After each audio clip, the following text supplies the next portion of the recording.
Chapter 1. An Interview with M.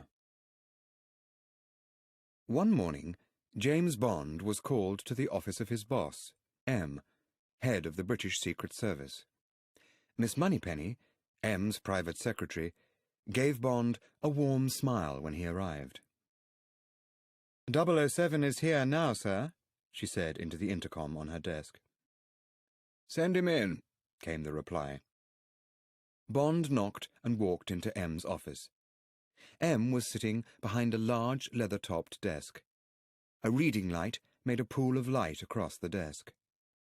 The rest of the room was darkened by the London fog outside the windows. Good morning, 007, said M. Sit down. Bond sat in the chair which faced M across the desk. Have you ever seen one of these? M took a gold coin from his pocket and pushed it halfway across the desk towards Bond. Bond picked it up and turned it over in his hand. No, he said. But it's worth about £500, perhaps. 1,500, said M. It's an English coin, of course, a Rose Noble of Edward IV. He took more gold coins from his pocket and dropped them on the desk in front of Bond. Spanish, French, and Dutch coins. They're worth a lot of money, just as gold, but much more to people who collect coins. If you take a look, you'll notice that they were all made before 1650. Bloody Morgan, the pirate, was governor and commander-in-chief of Jamaica from 1675 to 1688. These coins are almost certainly part of Morgan's treasure. Nearly 1,000 of them have come into the United States in the last few months, and they continue to come in, finding their way to banks and coin collectors' shops. But the FBI has a problem. If they admit that they know about the coins will stop coming into the country. They'll be melted down into gold bars and will be lost. They don't want that to happen. At the moment, someone is using a network of people who are working as porters, sleeping car attendants on trains or truck drivers, to spread the coins all across the United States.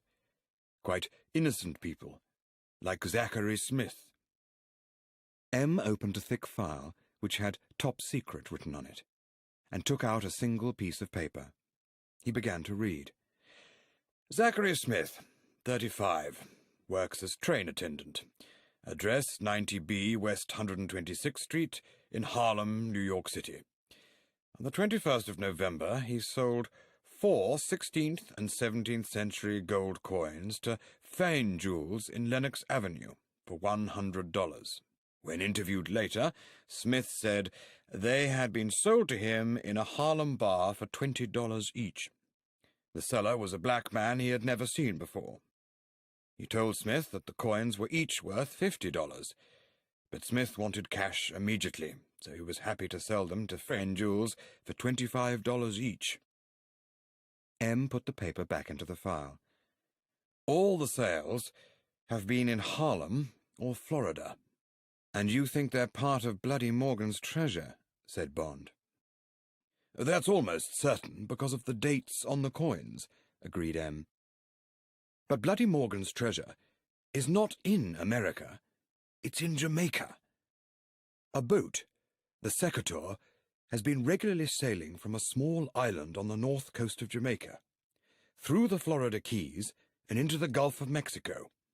This yacht sails to St. Petersburg, near Tampa, on the west coast of Florida. The FBI has discovered that the boat and the island belong to a man called Mr. Big. He's a black gangster who lives in Harlem. Have you heard about him? No, said Bond. We suspect that this Jamaican treasure is being used to get money for Russian spies in America, said M quietly. Why? We think Mr. Big is a Russian agent, and a member of SMERSH. M pointed to the file in front of him. You'll find out more in here. I'd like to meet him, said Bond. I'd like to meet any member of Smash. M handed him the thick file. It's a joint CIA and FBI job. Be ready to start in a week.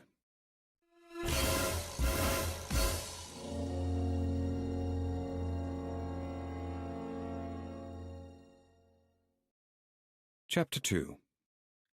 New York. A pleasant-looking man met Bond at Idlewild Airport in New York. "My name's Halloran," he said. "I'm pleased to meet you, Mr. Bond. Would you follow me?"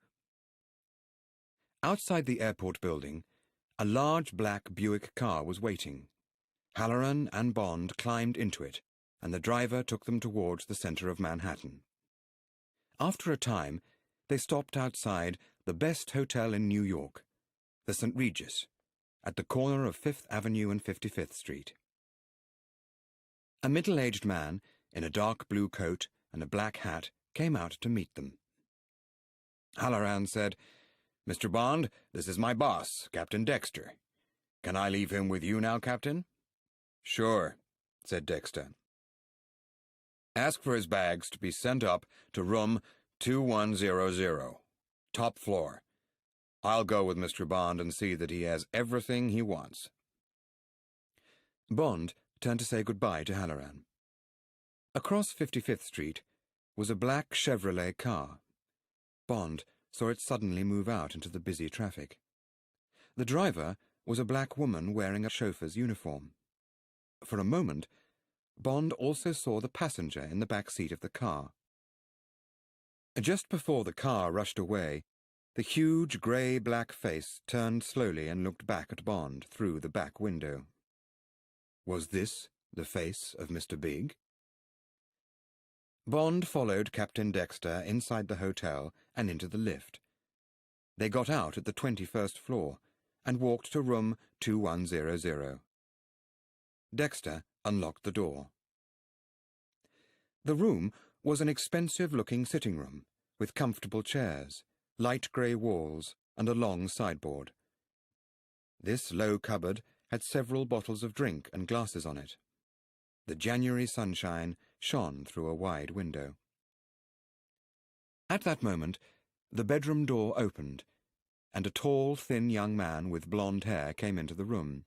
He had a wide smile on his face. Bond stared at him in surprise. "Felix Leiter," said Bond. "What are you doing here?" He shook the other man's hand warmly. "Are you on this job?" Leiter smiled. "The CIA thought we did well on that casino job, James. So yes, here I am. I'm the link between the CIA and our friends of the FBI." He nodded his head towards Captain Dexter, who did not look especially pleased about it. "It's the FBI's case, here in America. But the CIA is interested in the Jamaican part of the job. You're here to look after the Jamaican side of things for the British. Sit down and let's have a drink. Lunch is on its way." They sat down, and Leiter gave Bond a large glass. As Bond started to drink his martini, Captain Dexter said, "Now, Mr. Bond, tell us what you know about this case."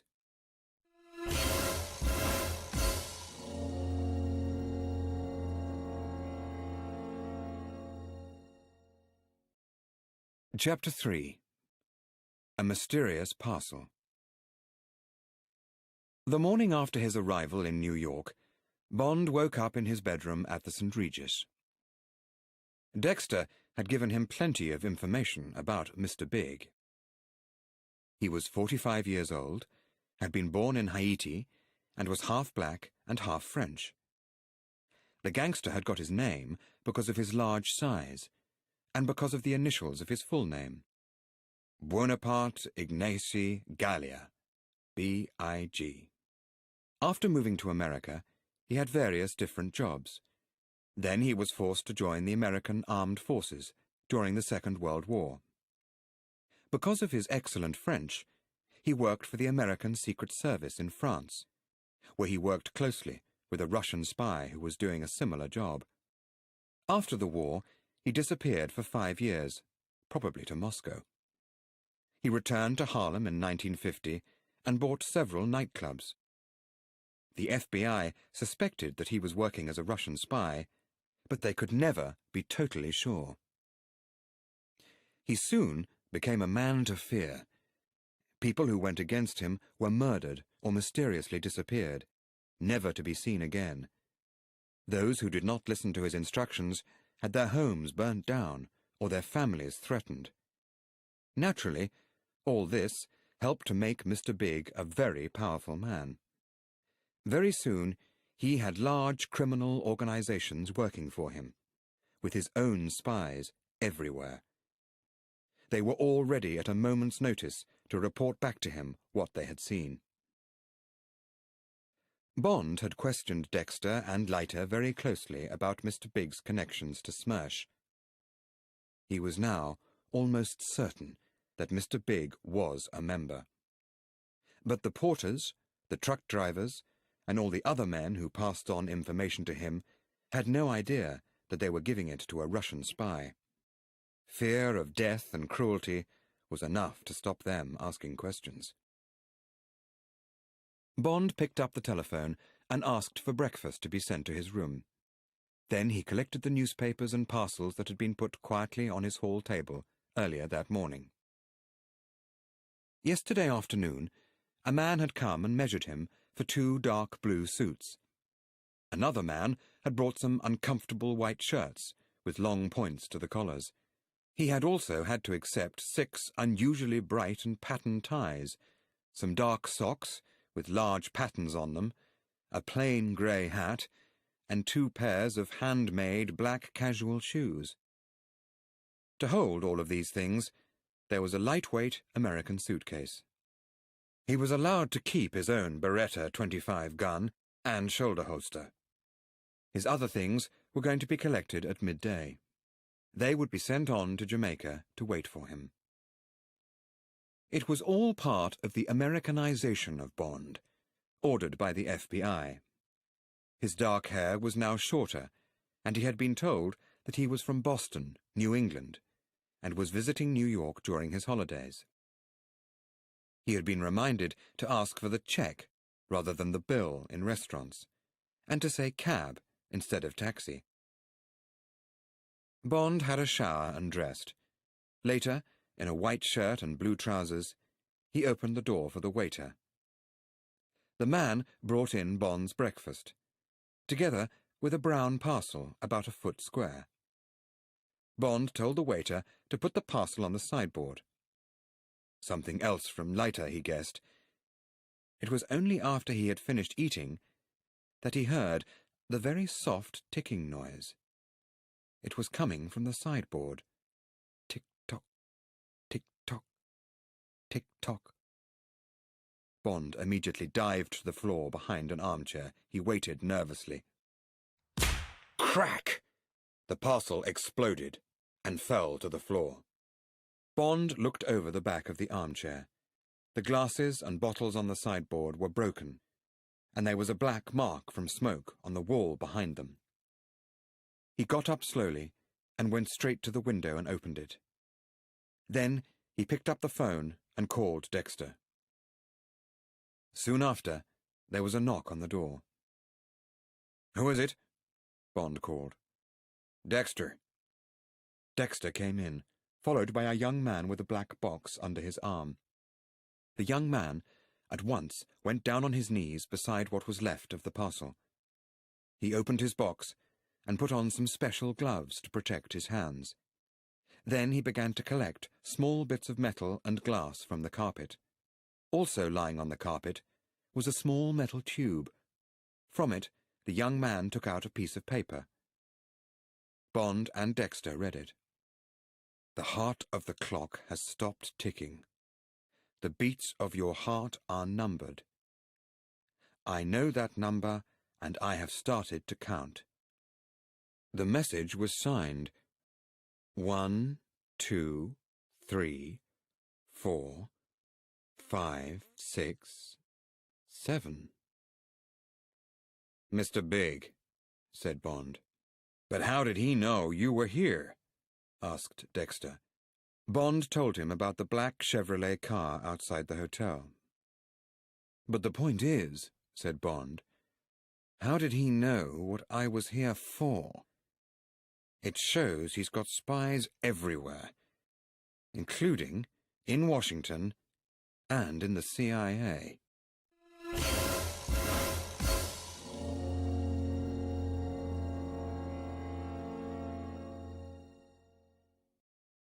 Chapter 4.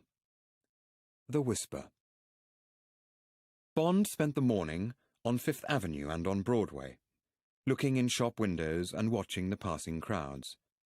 He had lunch at a restaurant on Lexington Avenue, then took a taxi to the police headquarters in the center of New York.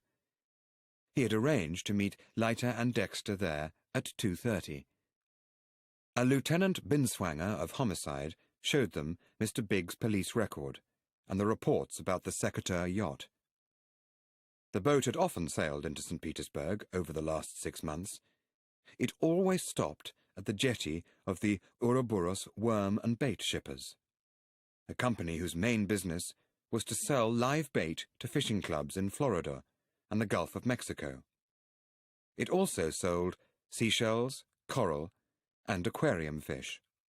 According to the manager of Ouroboros, the Secateur did big business with his company and brought in shells and tropical fish from Jamaica. These were bought and then stored in the Ouroboros warehouse. Later, the shells and fish were sold to shops up and down the coast. As they were leaving his office, Lieutenant Binswanger said, "More gold has been coming in recently. About 100 coins a week in Harlem and New York alone. Do you want us to do anything about it?" "The boss says not yet," Dexter told him. When Bond, Dexter, and Leiter were out on the pavement, Dexter said, "I had some instructions from Washington this morning. I've got to look after the Harlem side of the case, and you two have been asked to go down to St. Petersburg tomorrow. Leiter's got to find out what he can there, then move on to Jamaica with you, Mr. Bond. Is there anything else I can do for you?" "If you don't mind, Leiter and I would like to go to Harlem this evening and have a look round," said Bond. Dexter thought for a moment. "Okay," he said, "but don't get hurt. There's no one to help you up there. And don't make trouble for us with Mr. Big. Until we're ready to get him, we say, live and let live." Bond smiled. "In my job, when I meet a man like Mr. Big, I have another saying. It's live and let die." "Maybe," said Dexter. "But you take my orders while you're here, Mr. Bond." He waved his hand to stop a passing taxi. The yellow car stopped. Dexter got in, and then Bond and Leiter watched the car drive away. "Well, what about going to Harlem tonight, Felix?" asked Bond. "Sure," said Leiter. "I'll meet you in the King Cole bar of the St. Regis at 6:30. Up in Harlem, at the big telephone switchboard, the Whisper was half asleep. All his telephone lines were quiet. Suddenly, a light shone on the board, an important light. "Yes, boss," he said softly into his headset. "Tell all spies to watch for 3 men," said a slow, deep voice. A description of Leiter, Bond, and Dexter followed. "They may be coming in this evening or tomorrow. Tell them to watch carefully on 1st to 8th, on the other avenues. The nightclubs, too. Call me when you know where they are." "Yes, boss," said the Whisper, breathing fast. Soon after, he was whispering quickly and softly late into the evening. At 6 o'clock, Bond had a cold shower and dressed carefully. He wore a white shirt and put his leather shoulder holster on top of it. Next, he put his Beretta into the holster. He looked at the casual shoes the FBI had given him. Then he reached under the bed and pulled out a pair of his own shoes and put them on. Under the leather, the toe caps were made of steel. At 6:25, he went down to the King Cole bar. A few minutes later, Felix Leiter came in and sat down. His head of yellow hair was now coloured black, and he wore a bright blue suit with a white shirt and a black and white spotted tie. "Mr. Bigg's people may have my description," Leiter said, and gave Bond a big smile. "We'll catch a bus on Fifth Avenue. You won't find many cabs that want to go to Harlem after it's dark."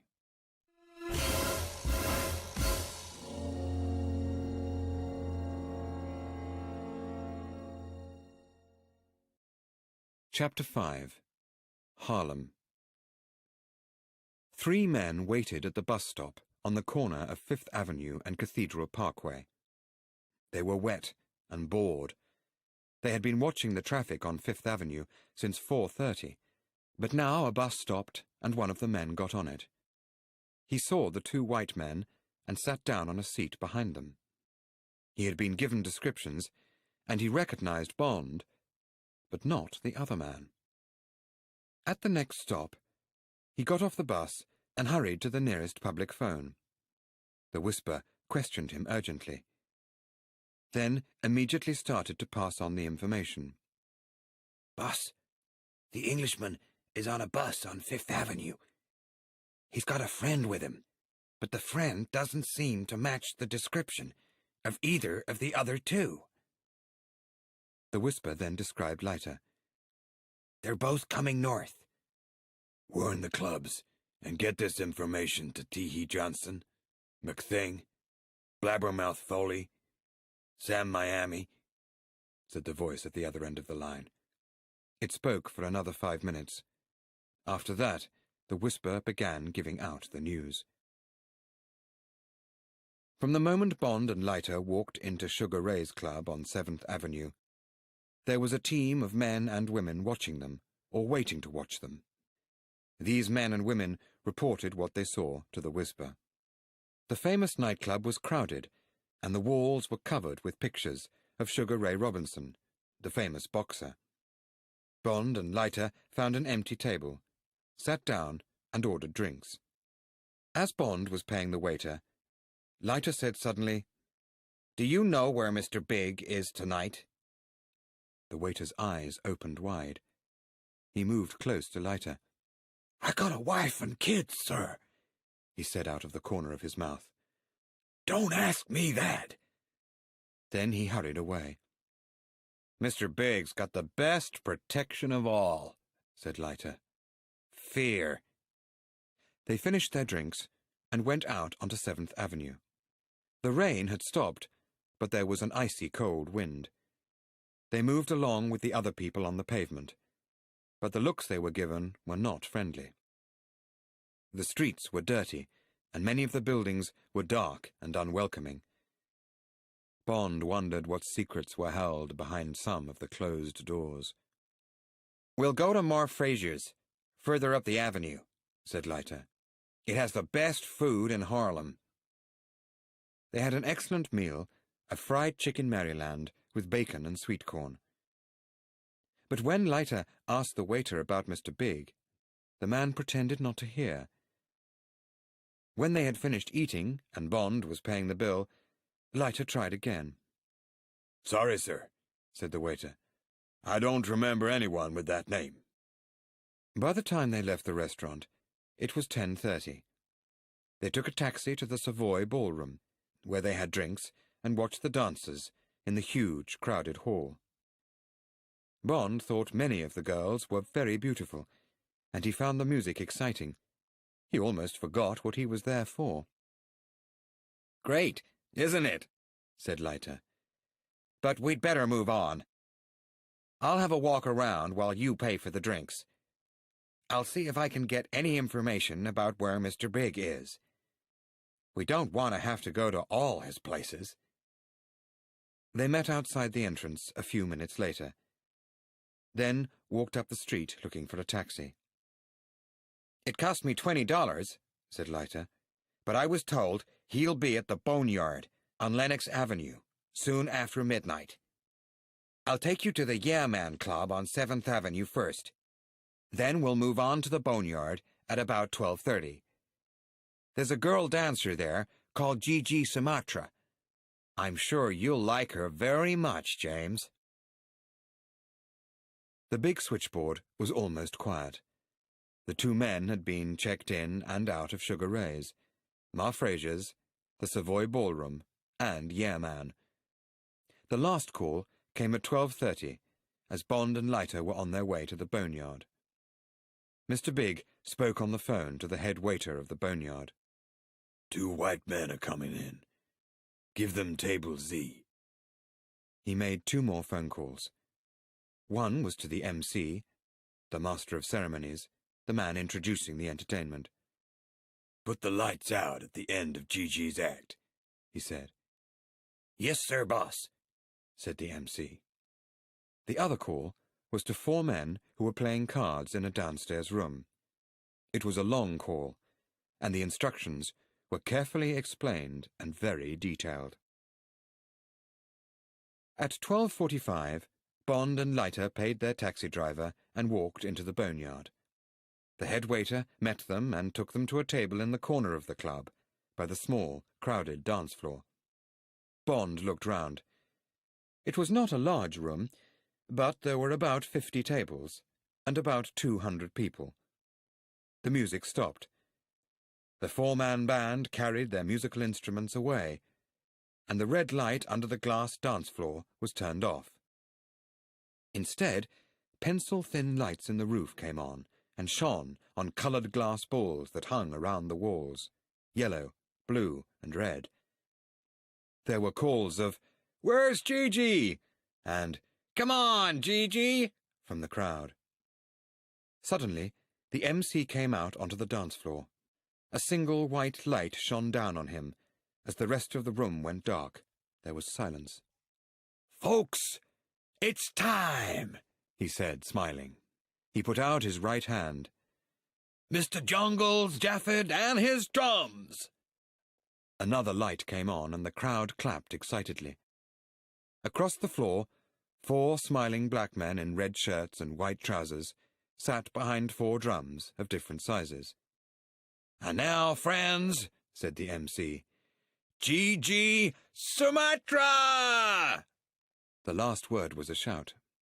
2 huge black men ran out onto the dance floor. They were carrying a young woman. She was wearing a long black coat and had a black mask across her eyes. The men put her down in the middle of the floor, then moved away into the darkness. The crowd was suddenly silent. The 4 men started to play the drums, slowly and loudly. The girl began to dance, slowly at first, and then a little faster.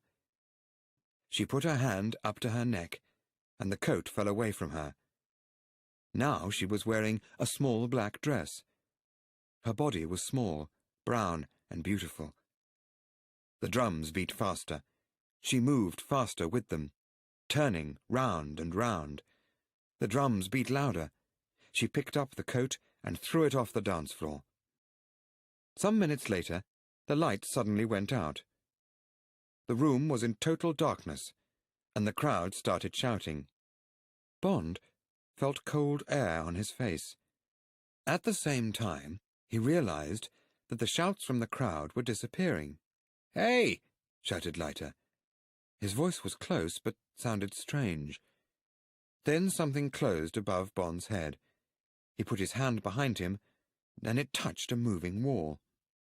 "Lights," said a voice quietly. Both of Bond's arms were being held tightly, and he was pushed down in his chair. Leiter still sat opposite him across the same table, Table Z, but with a huge man holding his arms. They were in the small room downstairs. To their right and left were 2 more men, each one holding a gun. One of the men put his gun against Bond's stomach. Then he moved his free hand across Bond until he found Bond's Beretta. He took it and gave it to the other man with a gun. "Give that to the boss, Teehee," he said. "Take the Englishman up, His guard will go with you. His friend will stay with me. Yes, sir, said the man called Teehee. He was fat and wore a chocolate-coloured shirt. Bond was pulled up onto his feet. He had one foot under a leg of the table, and he pulled it hard. There was a crash of glass. At the same moment, Leiter kicked backwards behind his chair. His foot hit his guard's leg. Bond did the same, but missed. Then Leiter's guard threw him against the wall so hard that Leiter's nose was almost smashed. When he turned round, blood was pouring out of it. The man giving the orders spoke to Bond's guard. Take him away. Mr. Big's waiting. He turned to Bond. Say goodbye to your friend. You probably won't see each other again. Bond smiled at Leiter. See you later, he said. Bond's guard turned him round and pushed him against part of the wall. A door opened suddenly, and the man called Teehee pushed past them. This way, he said, and then the door closed behind them.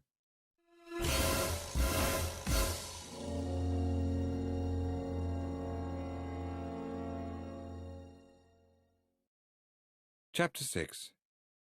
Mr. Big.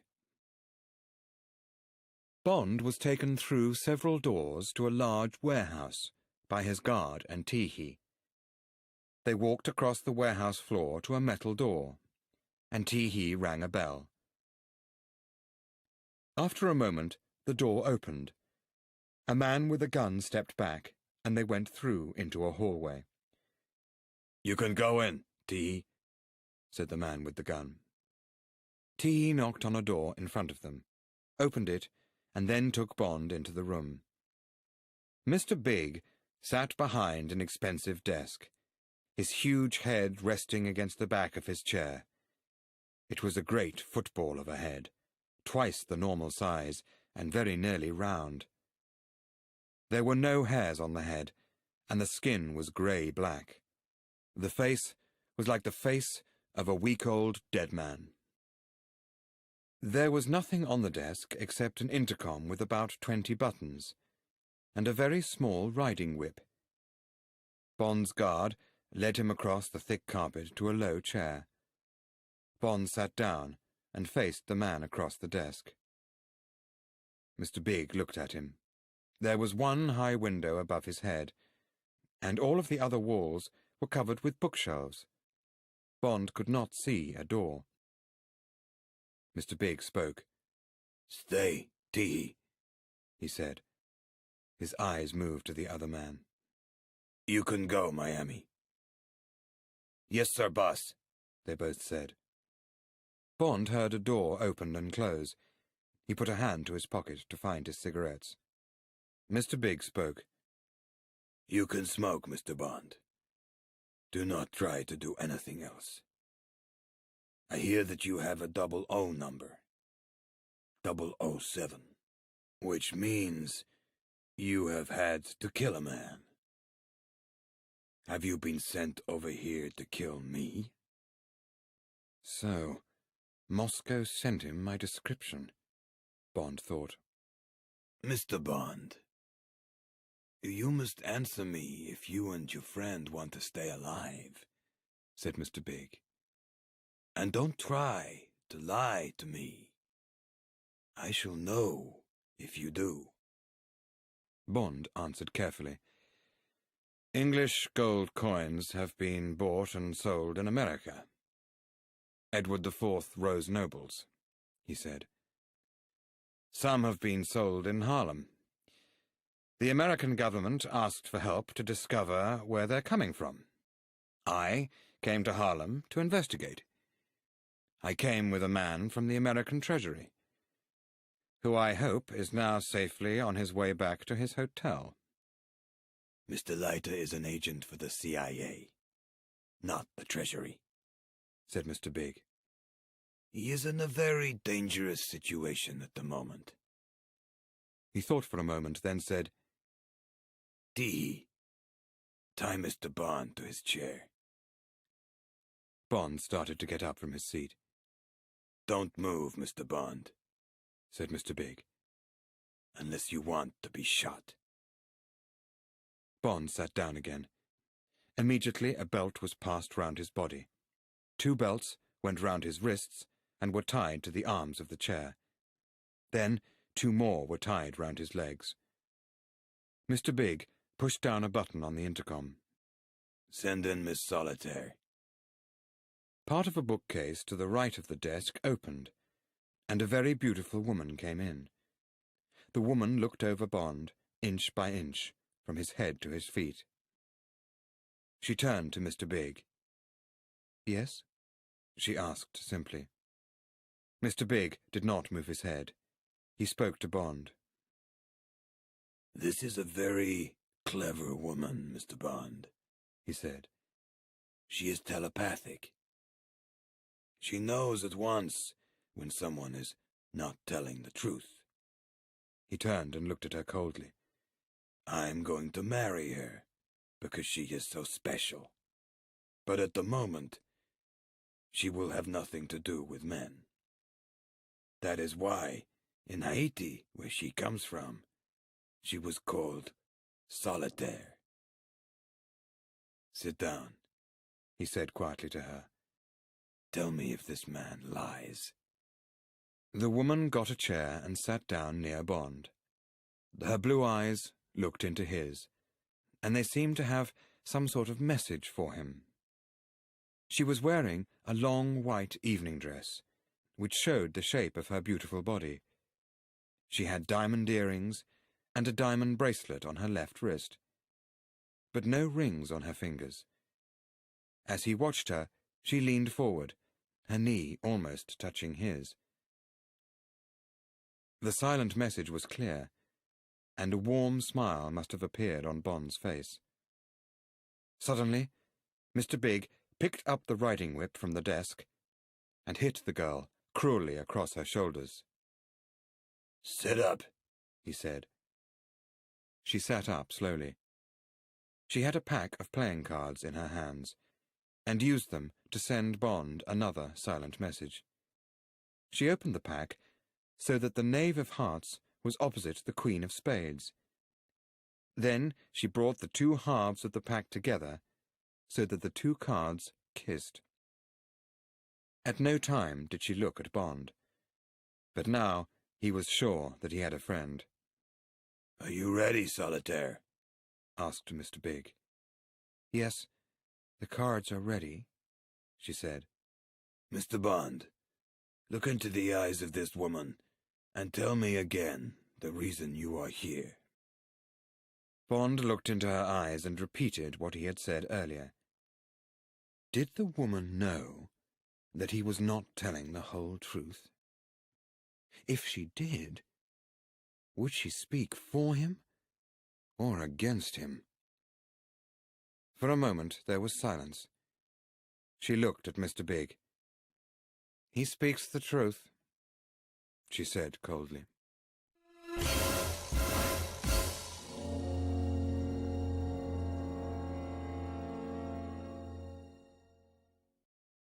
Chapter 7.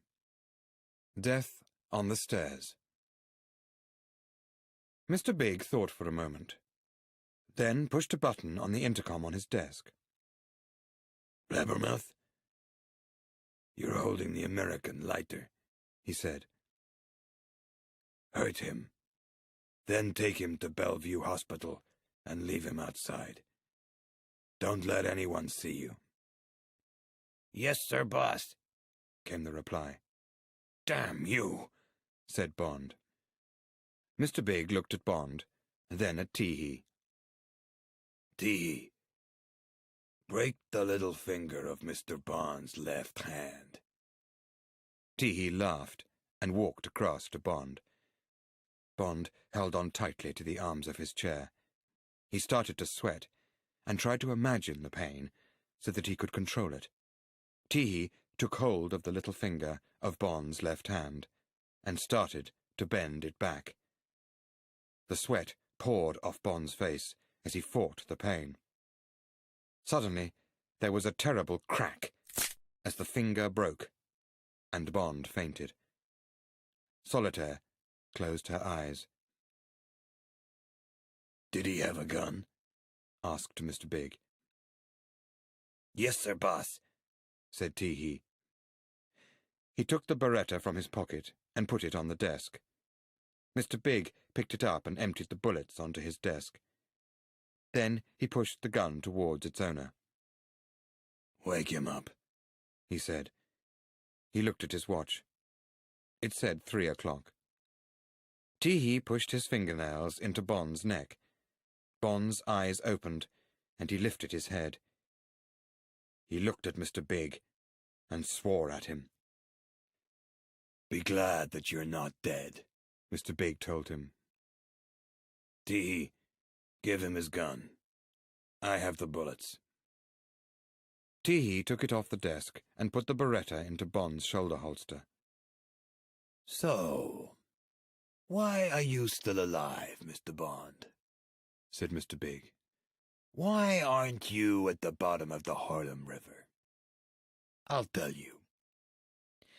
Because it would be a nuisance for me to have a lot of people asking questions about the disappearance of yourself and Mr. Leiter. I have more important things to worry me at this time." He looked at his watch. "So you must leave the country today, and Mr. Leiter must move on to another job. If I see you again, you'll die. Teehee, take Mr. Bond to the garage. Tell 2 men to take him to Central Park, and leave him there." Teehee took the belts from Bond's wrists and legs. Next, he took Bond's injured left hand and pushed it up behind his back. Then he took off the belt around Bond's body and pulled him to his feet. Solitaire was staring at her hands. She did not look up. Teehee pushed Bond forward towards a bookcase. He reached across and put a hand on one of the books, and a large part of the bookcase opened like a door. He pushed Bond through and closed the bookcase behind him. They walked down a short corridor towards some stairs. When they were near the top of the stairs, Bond stopped suddenly. Teehee's body fell against him, and Bond quickly turned and used his right hand to hit the other man hard in the stomach.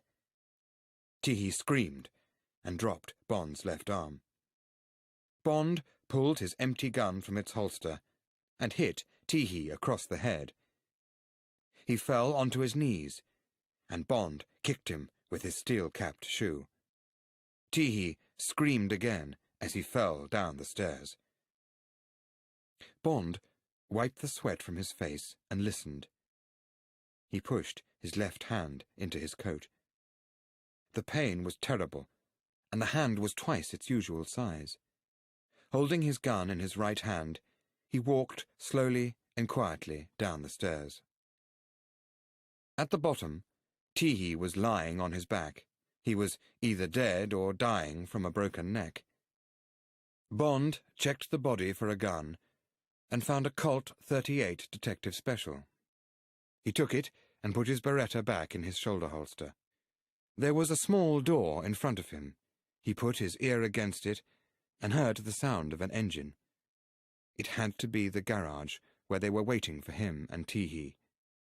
Bond pushed the door open with a crash. A black car with its engine running was waiting.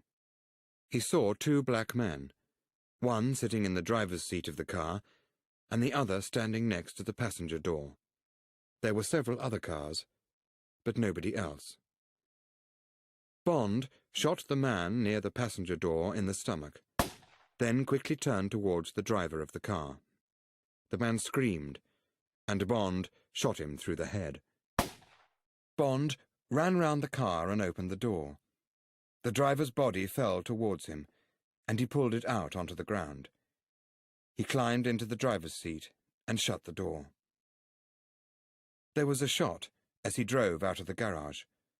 The bullet hit the side of the car. Bond guessed that the first man was still alive and had managed to reach his gun. Outside the garage, the street was dark and empty. At the end of the street, Bond came to some red traffic lights. He drove through them. There were several more dark streets before he came to an avenue with streetlights. There was traffic now. Further on, he checked the street signs and saw that he was on the corner of Park Avenue and 116th Street. He slowed again at the next street. It was 115th. He was going away from Harlem and back into the city. He turned into 60th Street, stopped the car, and got out. He took the gun off the passenger seat and pushed it into his belt. Then he walked back to Park Avenue. A few minutes later, he stopped a taxi. Back at the St. Regis Hotel, the man at the desk had a message for him. Bond opened the envelope with his right hand. It was from Felix. Sent at 4 a.m. "Call me at once," it said.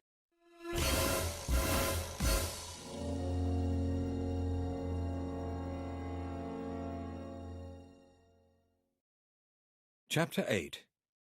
A Strange Report to M. In his hotel room, Bond poured himself a whiskey and then used the telephone. Leiter answered at once. "Thank God you're alive," he said. "Are you hurt?" "Broken finger," said Bond. "What about you?" "Nothing serious. Blabbermouth and I got quite friendly.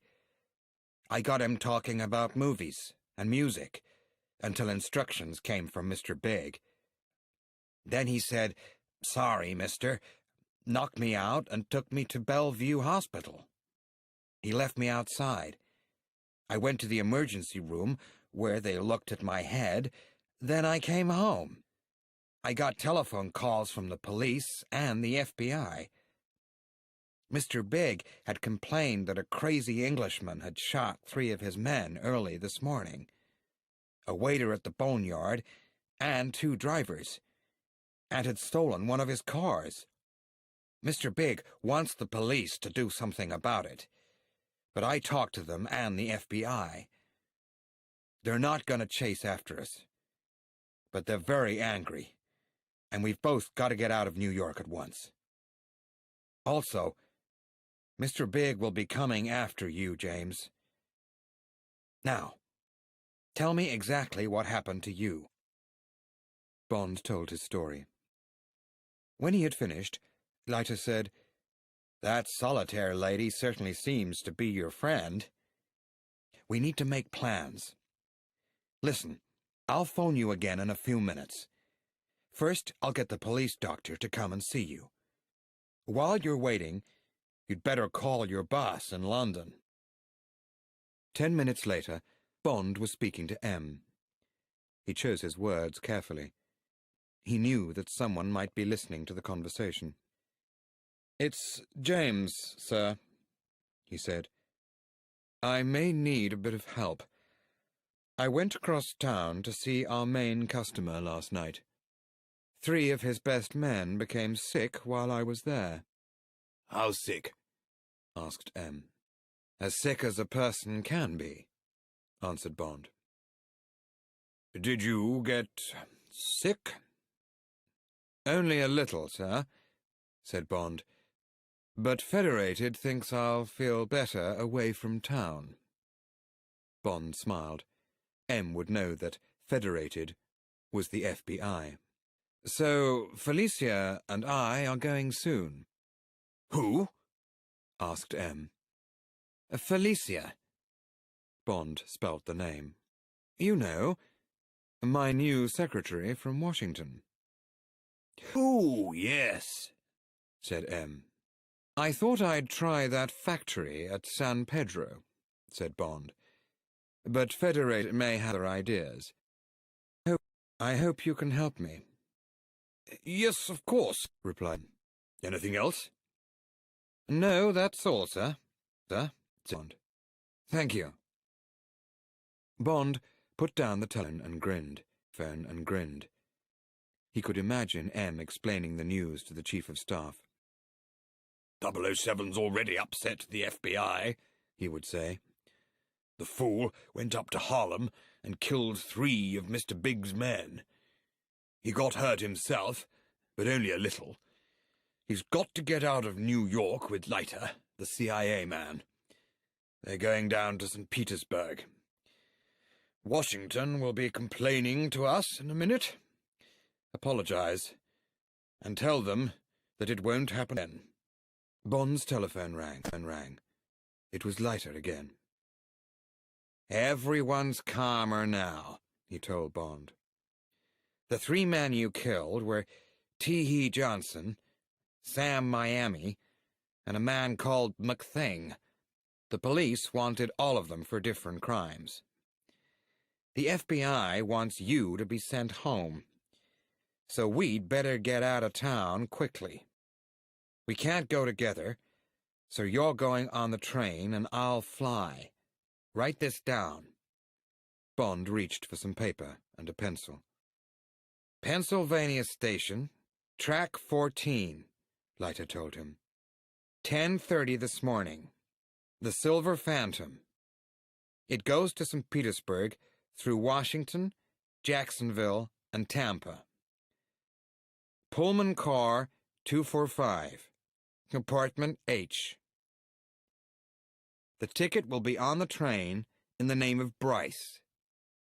The conductor will have it. Go straight to your compartment and lock yourself inside until the train starts moving. The train gets to St. Petersburg at midday tomorrow. Get a cab to the Everglades Cannabis, Gulf Boulevard West, on Sunset Beach. That's on Treasure Island, where all the beach hotels are. It's an island joined to St. Petersburg by a causeway. Be careful. Mr. Big will be looking for you. Any questions?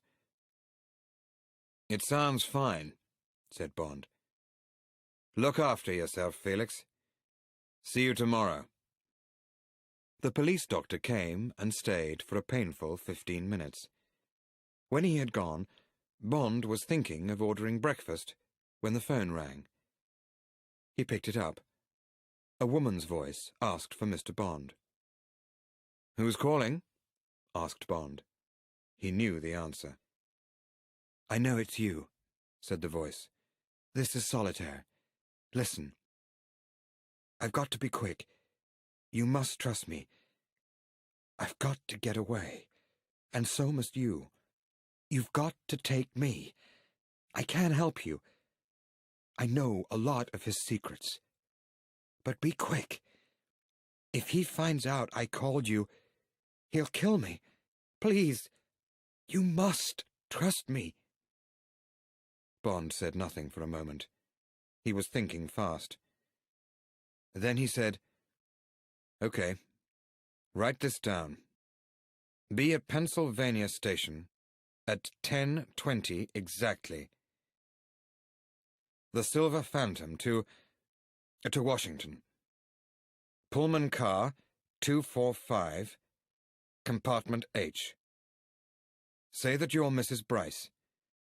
The conductor will have the ticket if I'm not already there. Go straight to the compartment and wait for me." "Thank you. Thank you," said Solitaire. "Now I must go." Bond put down the telephone. "That's going to make things interesting," he said to himself, smiling. At the big switchboard in Harlem, the Whisper was giving Bond's description to all spies. "Watch the hotel. Watch all the airports. All the train stations."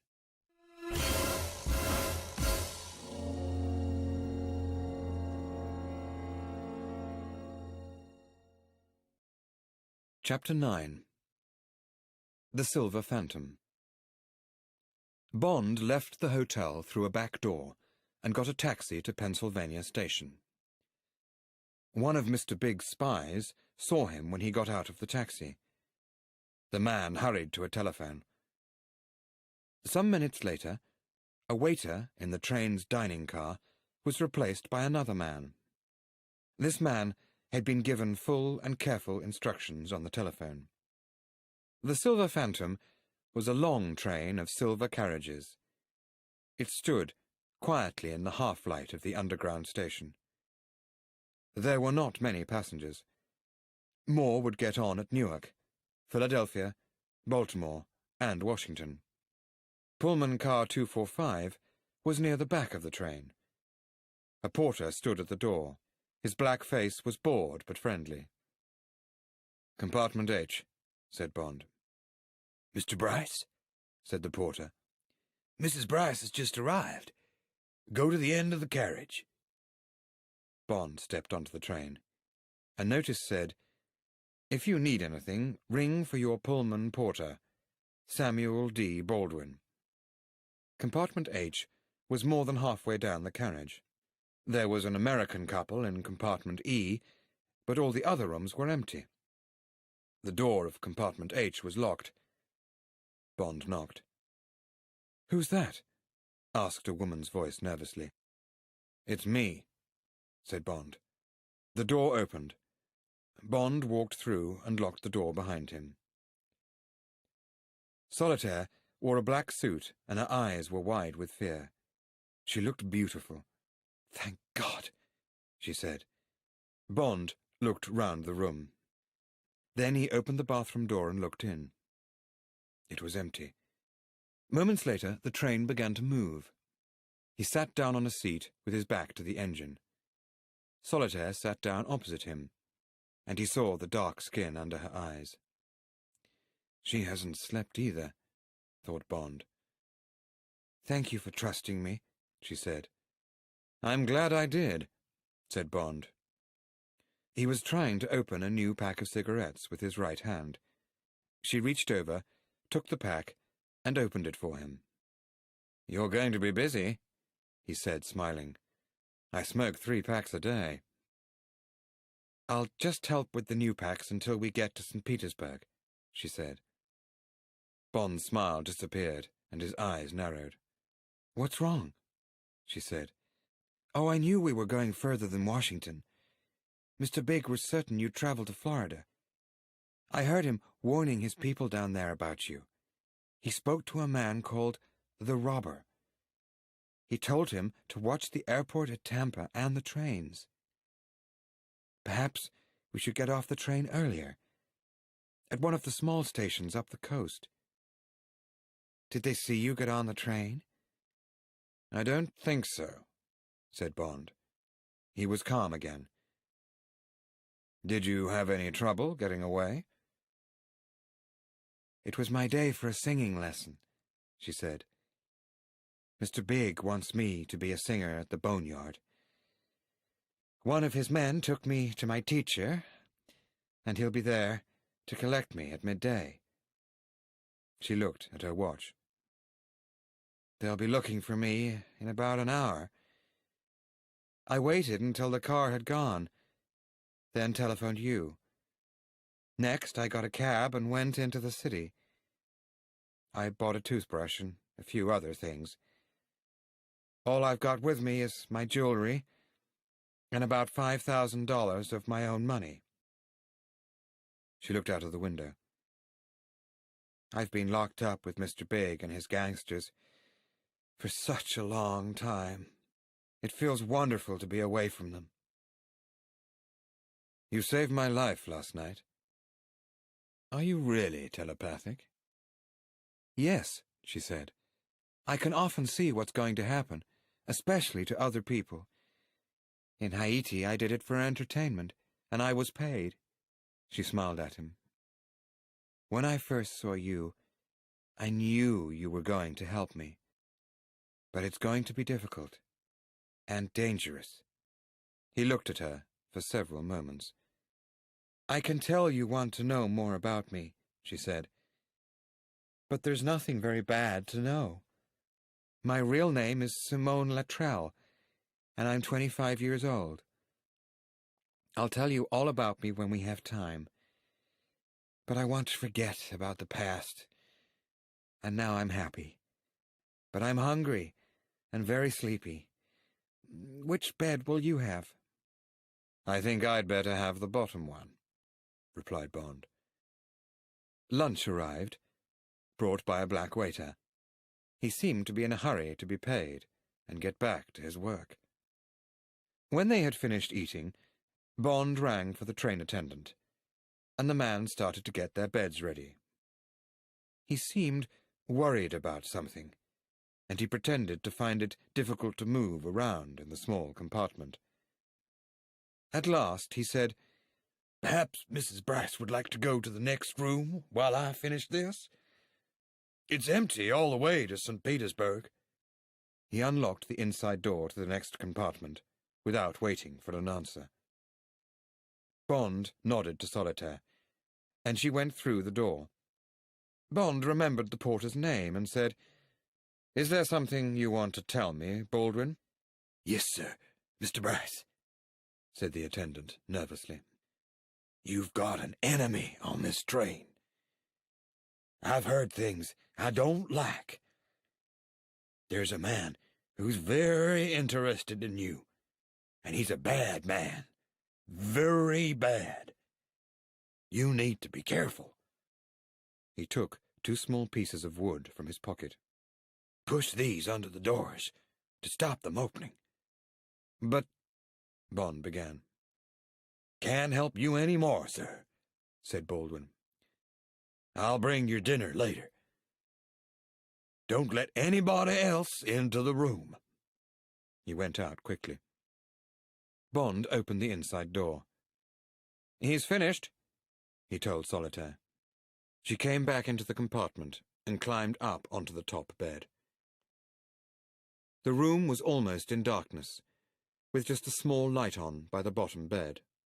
Bond pushed the pieces of wood carefully under both doors. Then he took his coat off, lay down on his bed, and went to sleep. A few carriages away, a black waiter was waiting for the 10-minute stop at Philadelphia. He had a message that he needed to send.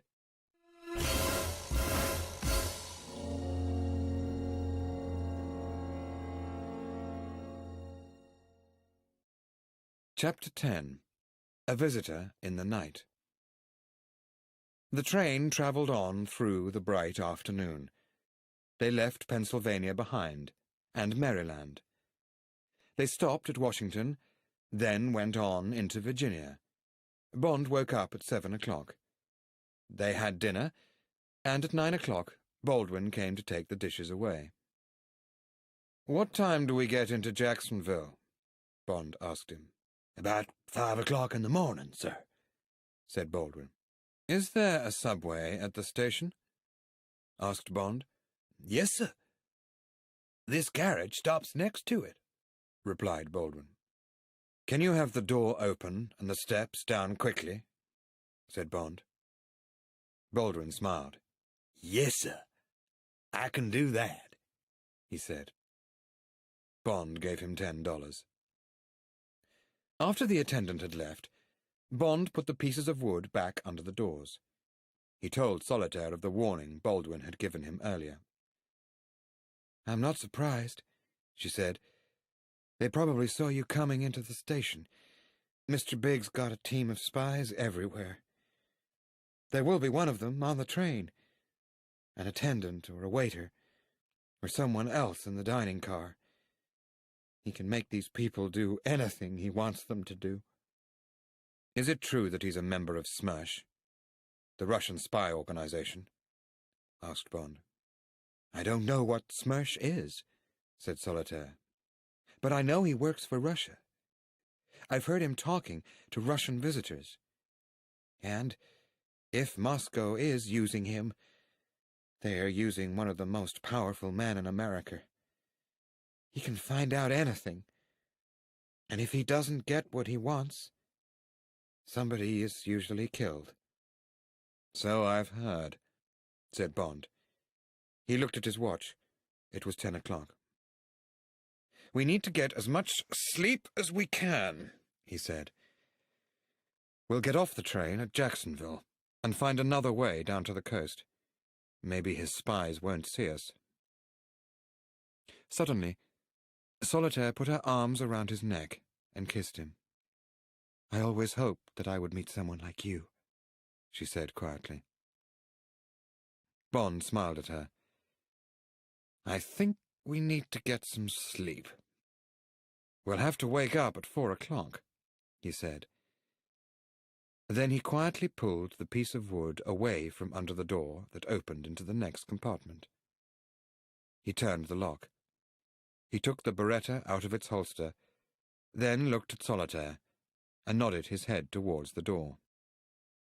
She understood and opened it quickly. The next compartment was empty. "Call me when you're ready for bed," he said. And he went in and closed the door behind him. The door to the corridor was locked. The compartment was the same as theirs, but Bond checked it carefully. If anyone came in, it would be through the doors. He would just have to stay awake. Solitaire called for him. When he went back into their compartment, she was already lying down in the top bed. "Try and get some sleep," said Bond. He checked the pieces of wood under the doors, then took off his tie and lay down on the bottom bed. He lay thinking about Solitaire and listening to the sound of the train. Soon it was 11 o'clock, and they were travelling between Columbia and Savannah, Georgia. It would be another 6 hours before they were in Jacksonville. Mr. Big had probably told his man on the train to try to kill Bond during the night, while everyone was asleep and the corridors were empty. Bond read for a while, then turned off his light and thought about Solitaire and the future. He was half asleep when he heard someone trying to unlock the door of their compartment. It was 1 o'clock. Moving silently, he went to the inside door and pulled the piece of wood from under it. He opened the door and went into the next compartment. There was a loud click as he unlocked the door to the corridor. He quickly pulled it open and jumped into the corridor. Bond saw a man running fast towards the end of the carriage, but he could not get his gun out quickly enough to shoot. Because of his painful hand, he had had to push his Beretta into his belt to open the compartment door. The man had gone, and Bond did not chase him. There were too many empty compartments for the man to hide in. He went back, carefully closing and locking the doors. He lay down again and waited for the night to end.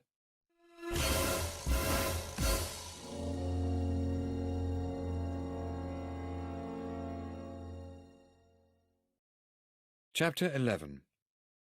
The Everglades.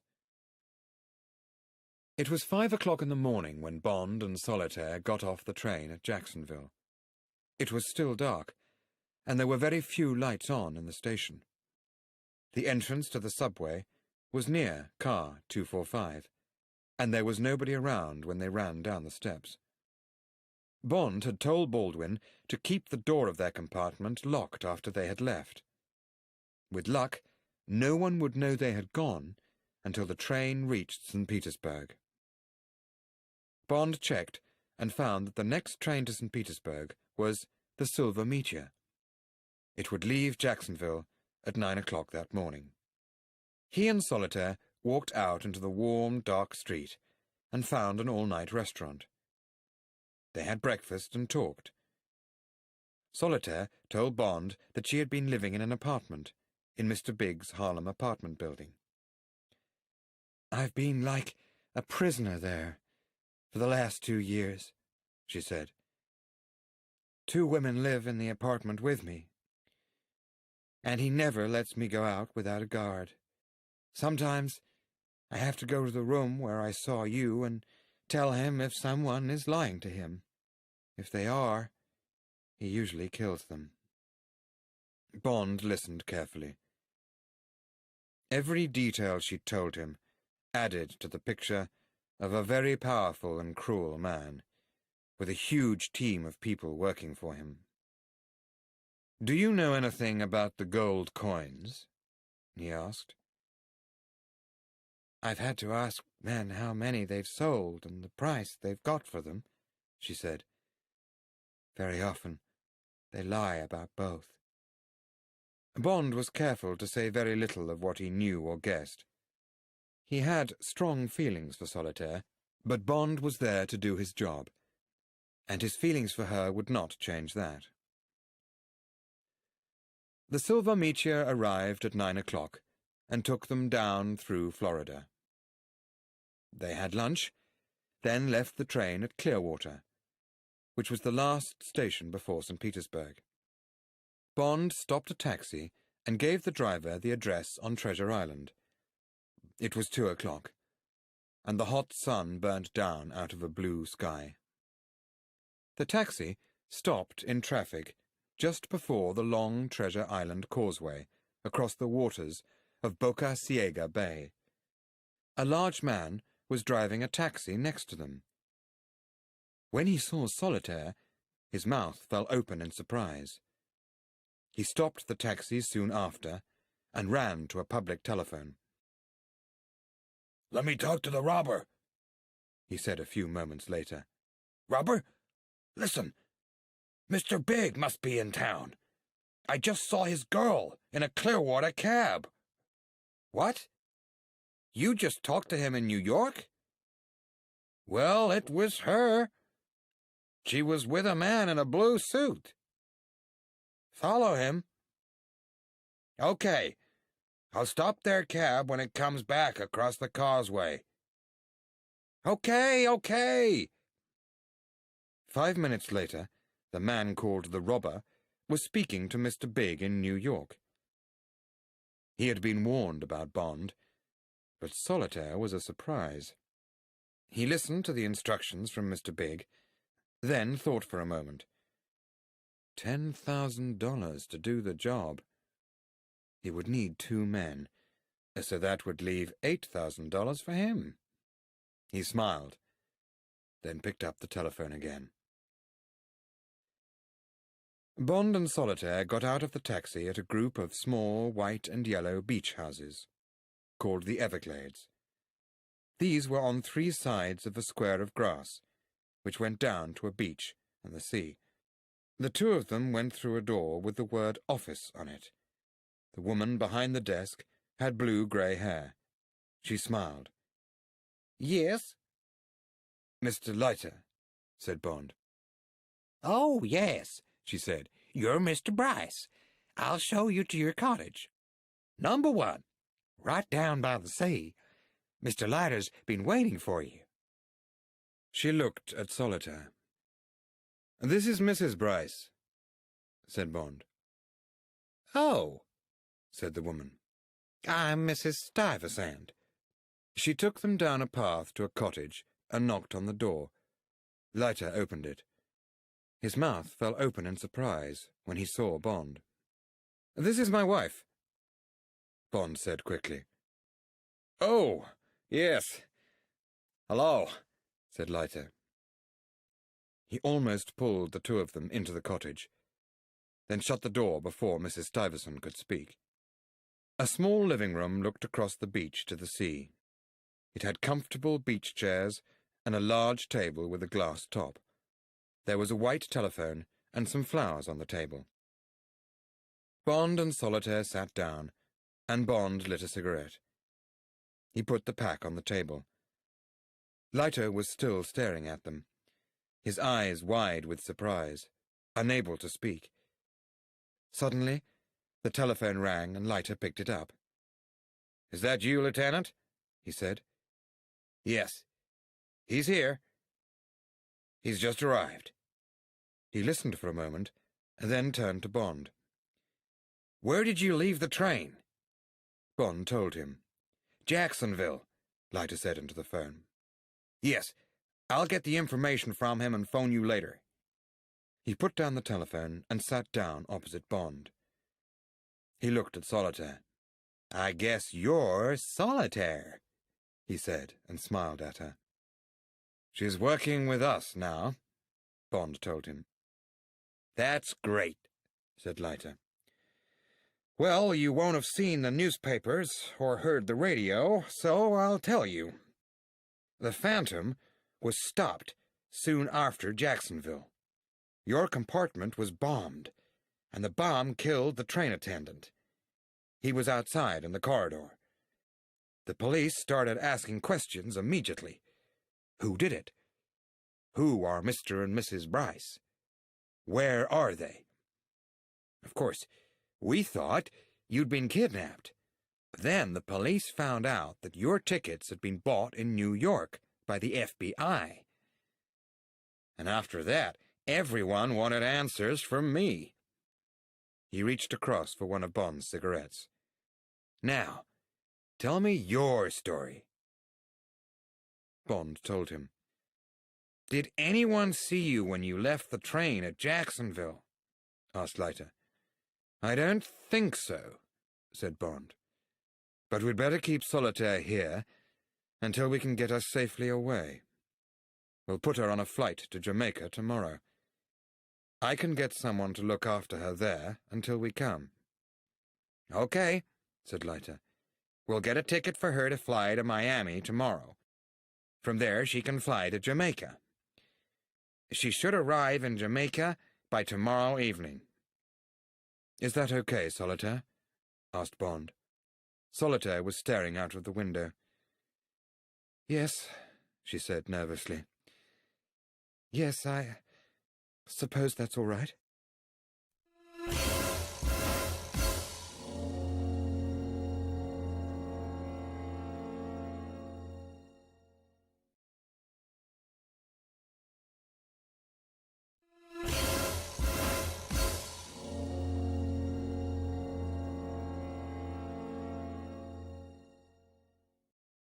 Chapter 12.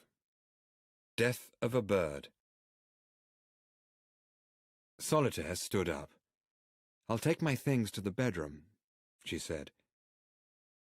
I expect you two have a lot to talk about. You can have James's room, said Leiter. He can share my room. He took her to the bedroom, then went into the kitchen and came back with a bottle of whiskey and 2 glasses. When the 2 men were holding their drinks, Leiter began to talk about the train. It left Jacksonville about 5 o'clock, he said. It got to Waldo at about 6, and the bomb exploded soon after it left. Here's what I think happened. Just after the train leaves Waldo, Mr. Big's man gets into the compartment next to yours. He puts some sort of sign in the window, a message to show that your compartment is to the right of it, maybe a towel or something like that. About 20 minutes after leaving Waldo, the train driver gets an emergency signal to stop the train. There's a gray Buick car waiting on the road that runs next to the train track. The train driver sees 3 black men get out. 2 are carrying guns, and the other man has something in his hand. They walk along the train and stop outside car 245. The 2 men with guns shoot out the glass in your compartment window. The other man throws in the bomb. Then all 3 run back to the Buick. They drive away fast. The bomb goes boom! End of James Bond. Except that it's not. Well, that's the 3rd time I've escaped dying since I arrived in New York, said Bond. Mr. Big won't like that at all. He doesn't usually make mistakes, said Leiter. Tell me, what more do you know about the gold coins? Asked Bond. They definitely get into the USA through St. Petersburg, said Leiter. The secateurs comes straight from Jamaica and always stops at that factory. What's it called? Ouroboros, said Bond.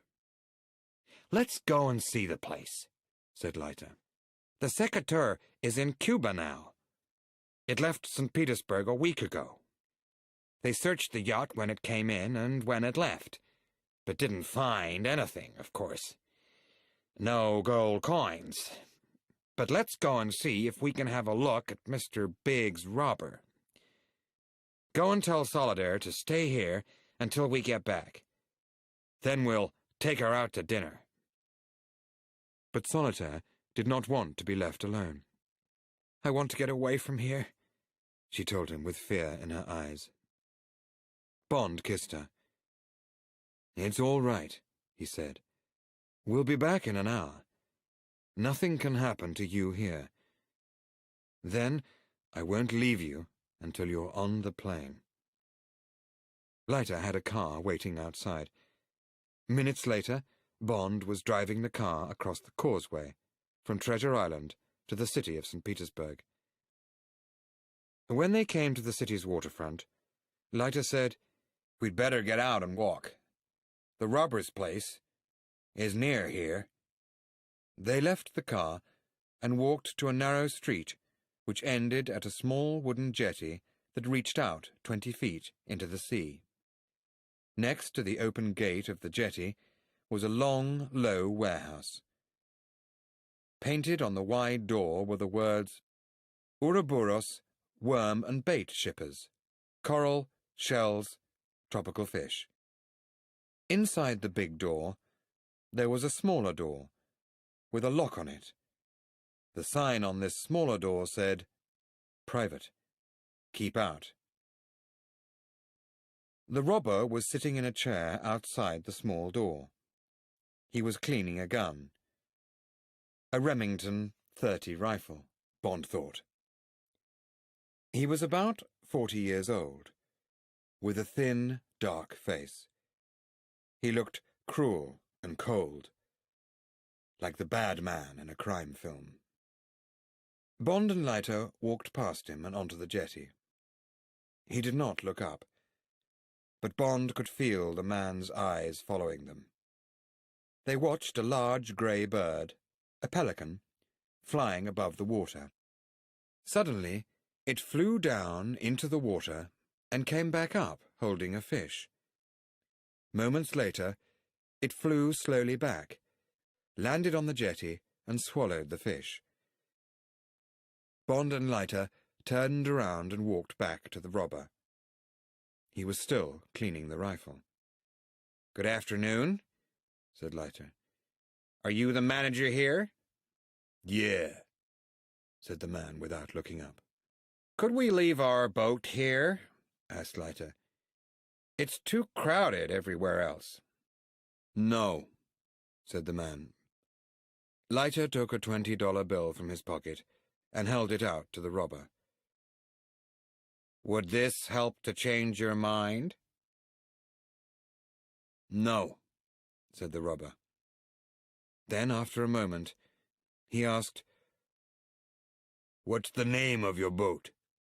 "The Sybil," said Leiter. The robber stared at them. Then he moved the rifle across the front of both Bond and Leiter. They did not move. The robber pointed the rifle down the jetty, narrowed his eyes and pulled the trigger. The pelican made a small noise, and they heard its heavy body fall into the water. "Why did you do that?" asked Bond angrily.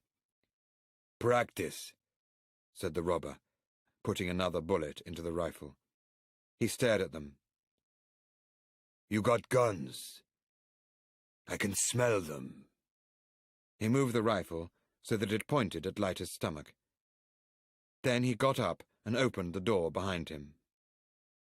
"Come around here again, and I'll shoot you, just like the bird. I've had enough of cops like you looking around and asking questions." He went into the warehouse and closed the door with a crash behind him. Bond and Leiter looked at each other. "So we won't be going in the front door," said Bond, smiling. "But every warehouse has more than one door." "We'll check that on our next visit," said Leiter. We'd better get back to Solitaire. They drove back to the Everglades, where they found Mrs. Stuyvesant waiting outside. She saw them get out of the car and hurried towards them. "There was a large wooden box delivered to your cottage, Mr. Leiter," she said. "Very large. The two men who brought it had trouble getting it through the door.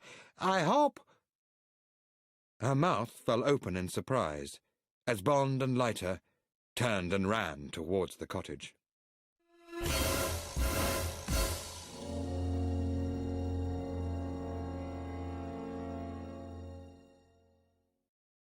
Chapter 13. The Man with No Face. Solitaire was not in the cottage, and the lock of her room had been broken. Bond swore angrily to himself. He should not have left her alone. The two men had probably been carrying guns.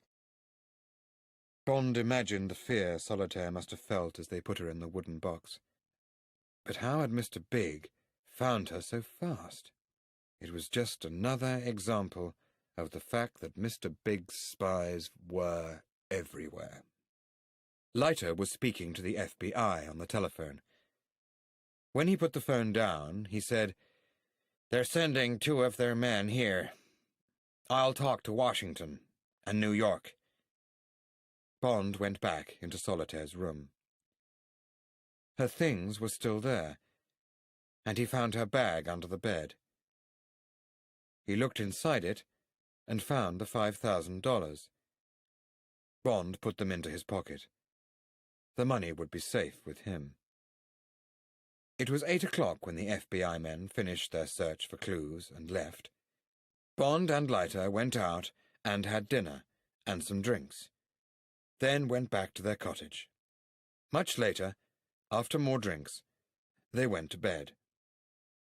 Bond slept in Solitaire's room and woke up at 8 o'clock the next day. He had a quick shower and went into Leiter's room. Leiter was not there, but there was a note by the door. "It's 5 o'clock. I'm going to visit the worm and bait warehouse. It's strange that the robber was sitting there with his rifle while Solitaire was being kidnapped. Maybe he knew we were in town and was ready for trouble if things went wrong. If I'm not back by 10, call the FBI on Tampa 88. Felix." Bond did not wait. He telephoned for a taxi. He got dressed and was just about to leave to go to the warehouse when the telephone rang. He picked it up. "Mr. Bryce? This is Mound Park Hospital speaking," said a voice. "Dr. Roberts here. We have a Mr. Leiter here who is asking for you." "What happened?" asked Bond, full of fear. "Is he all right?" "A car accident, but it's not too serious," said the voice. "Can you come now?" Bond's taxi arrived, and minutes later he was crossing the Treasure Island Causeway. An ambulance went past them. More trouble, thought Bond. A pretty nurse sat at the hospital desk. "Yes?" she said. "Dr. Roberts called me," said Bond. "I'm looking for a patient called Felix Leiter. He was brought in this morning." "There's no doctor called Roberts here," said the nurse. She looked down at a list on the desk. "And there's no patient called Leiter. Are you sure you're at the right hospital?" Bond stared at her, trying to keep calm. Then he turned away without answering. Luckily, there was a taxi outside. Bond told the driver to take him back to the Everglades as fast as possible. When they arrived, Mrs. Stuyvesant hurried out to meet him. "An ambulance came just after you left," she told Bond. "The man said that Mr. Leiter had been in a car accident. They had to carry him into the cottage, and his face was covered with bandages." Bond did not wait to hear more. He ran to the cottage and straight into Leiter's bedroom. There was the shape of a body on Leiter's bed, covered with a sheet. Bond pulled the sheet away from the face. But there was no face. Only something covered tightly in dirty bandages. He pulled the sheet down further. There were more bandages. Then a large bag, covered in blood, which was holding the bottom half of the body. There was a small hole in the bandages, where the person's mouth should have been. Bond moved his face nearer to the bandages. There was a whisper of breath against his cheek. He picked up the telephone by the bed and called Tampa 88. It took several minutes to make them understand what he was telling them. Bond took off some of the bandages round the top of the head. The hair was wet. Bond touched it, then put his finger to his mouth. It tasted of salt. He looked more closely at the hair, and then he knew for sure it was Felix. A police doctor and 2 detectives arrived, and Bond told them everything that he knew. After some time, the police doctor came out from the bedroom. "I think he'll live," he told Bond. "But one arm is gone and half of the left leg. I don't know what did it.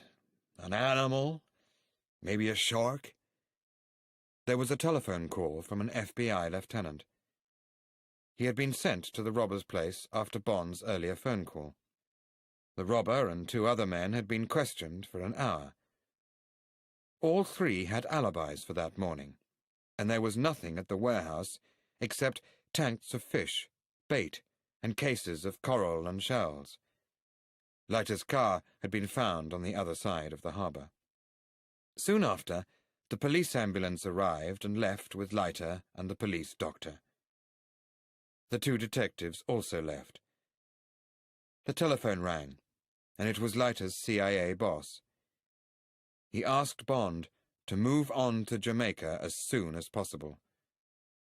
"I think there's a flight tomorrow," said Bond. "I'll be on it. Any other news?" "Oh, yes," said the man. "Mr. Big and his girlfriend, Solitaire, left for Havana, Cuba, during the night. They left from a small airfield on a private plane. That's how we missed them. Our man in Cuba reported their arrival. The secretary is still there, too." After the call, Bond thought for several minutes, then found the telephone book. After a minute, he picked up the telephone and spoke to a man at the Eastern Garden Aquarium. "Where could I buy a live shark?" he asked. "The only place I know is Ouroboros Worm and Bait," came the answer. "They've got sharks, big ones, white, tiger, even hammerhead sharks." Bond thanked him. Then he got out his gun and cleaned it, waiting for night to come.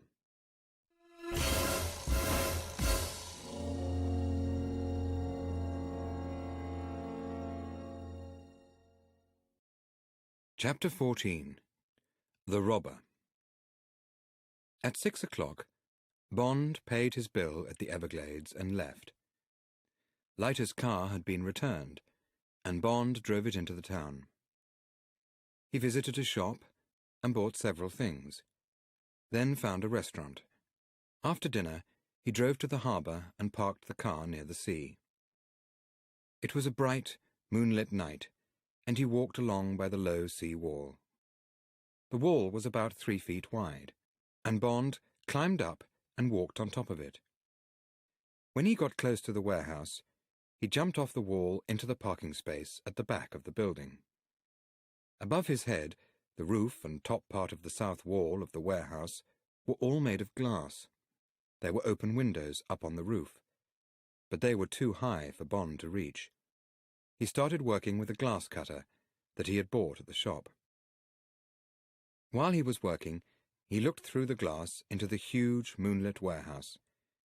He could see rows and rows of large glass tanks, and above them there was a long metal walkway. There were also shelves of shells and coral. After a quarter of an hour's careful work, Bond took out a large square piece of the glass in front of him. He took off his shoes and pushed them inside his shirt. Then he pulled himself through the hole in the glass and dropped onto one of the shelves of shells. As quietly as he could, he made a space for his feet. A moment later, he was down on the floor. He left his shoes on the shelf, then moved across the floor with a small torch in his hand. He walked slowly past tank after tank of coloured fish. Underneath these were trays of live worms and bait. After a time, he found what he was looking for, the poisonous fish.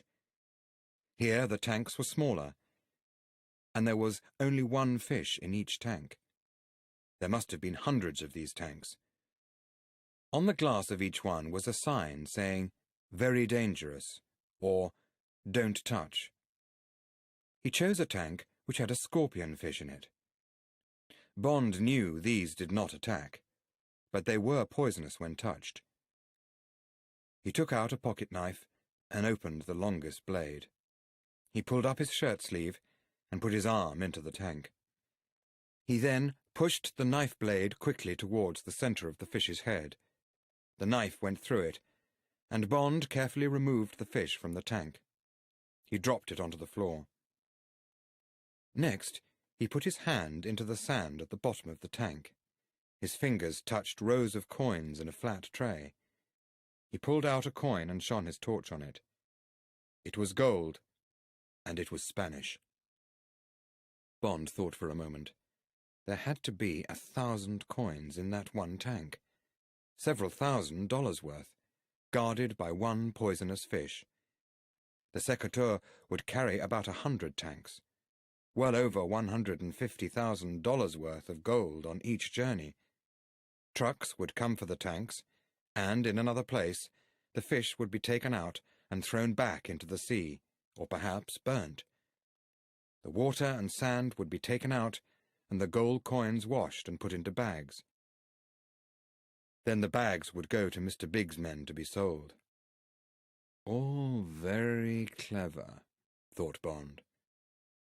He dropped the scorpion fish back into the tank. Suddenly, all the lights in the warehouse came on.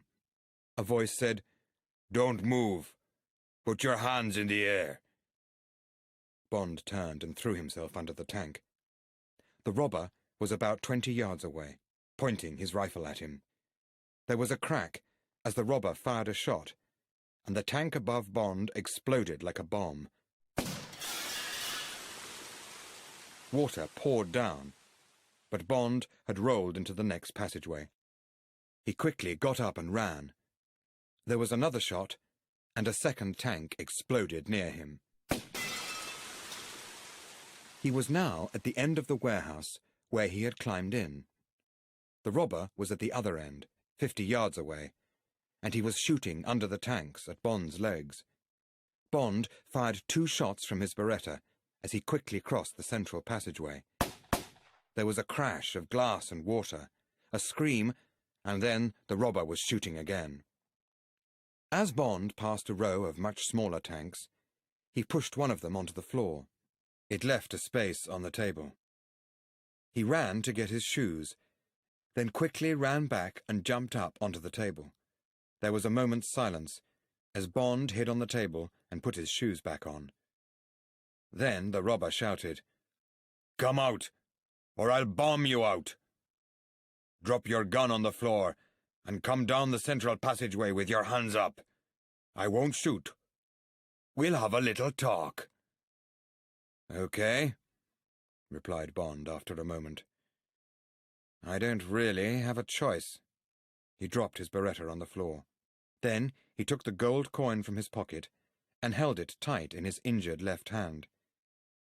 He walked slowly along the central passageway with his hands up and stopped halfway up the passage. The robber came towards him. When he was a few yards from Bond, he stopped. "Put your hands up higher!" he shouted. Bond lifted his hands across his face. Between his fingers, he saw the robber move something on the floor with his foot. Suddenly, Bond guessed what had happened to Leiter. But there was no time to think about it now. The robber moved nearer. At that moment, Bond dropped the gold coin from his left hand. The robber looked down, and Bond moved quickly. He reached out with his right foot, and the steel-capped shoe almost kicked the rifle from the man's hands. At the same time, the robber fired the gun, and the bullet went through the glass roof. Bond threw himself at the man's stomach. The robber began to fall backwards, and Bond kicked again with his steel-capped shoe. It hit the robber's knee, and the man screamed with pain and dropped his rifle. As he fell to the ground, a large part of the floor moved and suddenly started to open. The robber almost disappeared down the black opening of a trapdoor.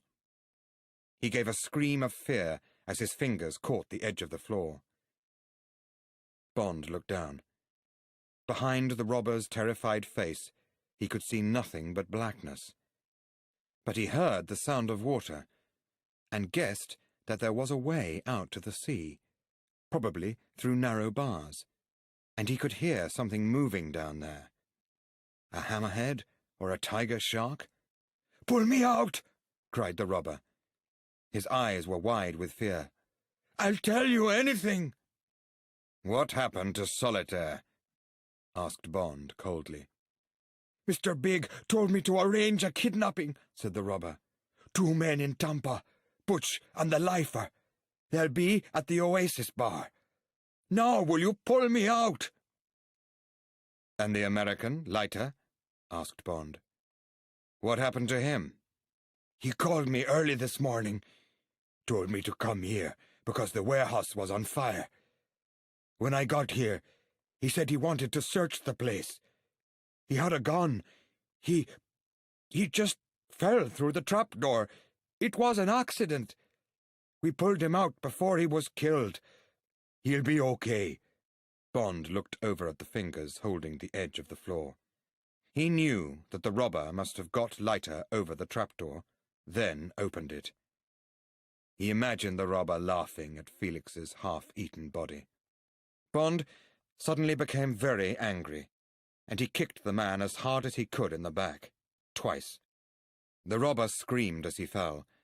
There was a big splash, and more screams, as he was attacked by something in the water. Bond kicked the trapdoor shut, and there was silence. He picked up the gold coin and his Beretta, turned off the lights, and then walked out of the building.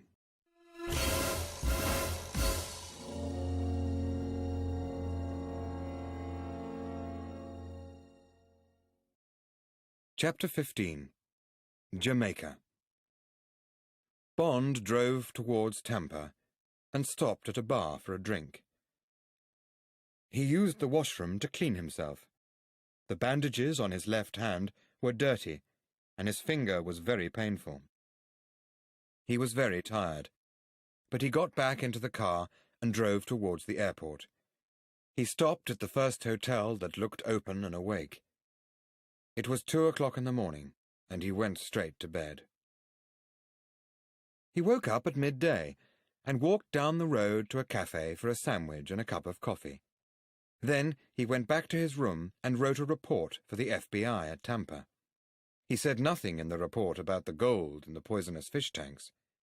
This would be Bond's secret. He did not want Mr. Big to know he had seen the coins. Later, he drove to the airport and left Leiter's car outside for the FBI to collect. Before he got on the plane, he telephoned the hospital in St. Petersburg. Leiter was no better, but no worse. Bond noticed an FBI agent watching him at the airport. He was certain that the agent was there to make sure that Bond got on the plane. They would be glad to see the last of him. Wherever he had gone in America, he had left dead bodies. The plane for Jamaica left at 5 o'clock. The sun was low in the sky as the plane flew round over Tampa Bay and then flew east. Soon they were over Miami. After an early dinner, the plane stopped at Nassau before flying on across Cuba and finally to Jamaica.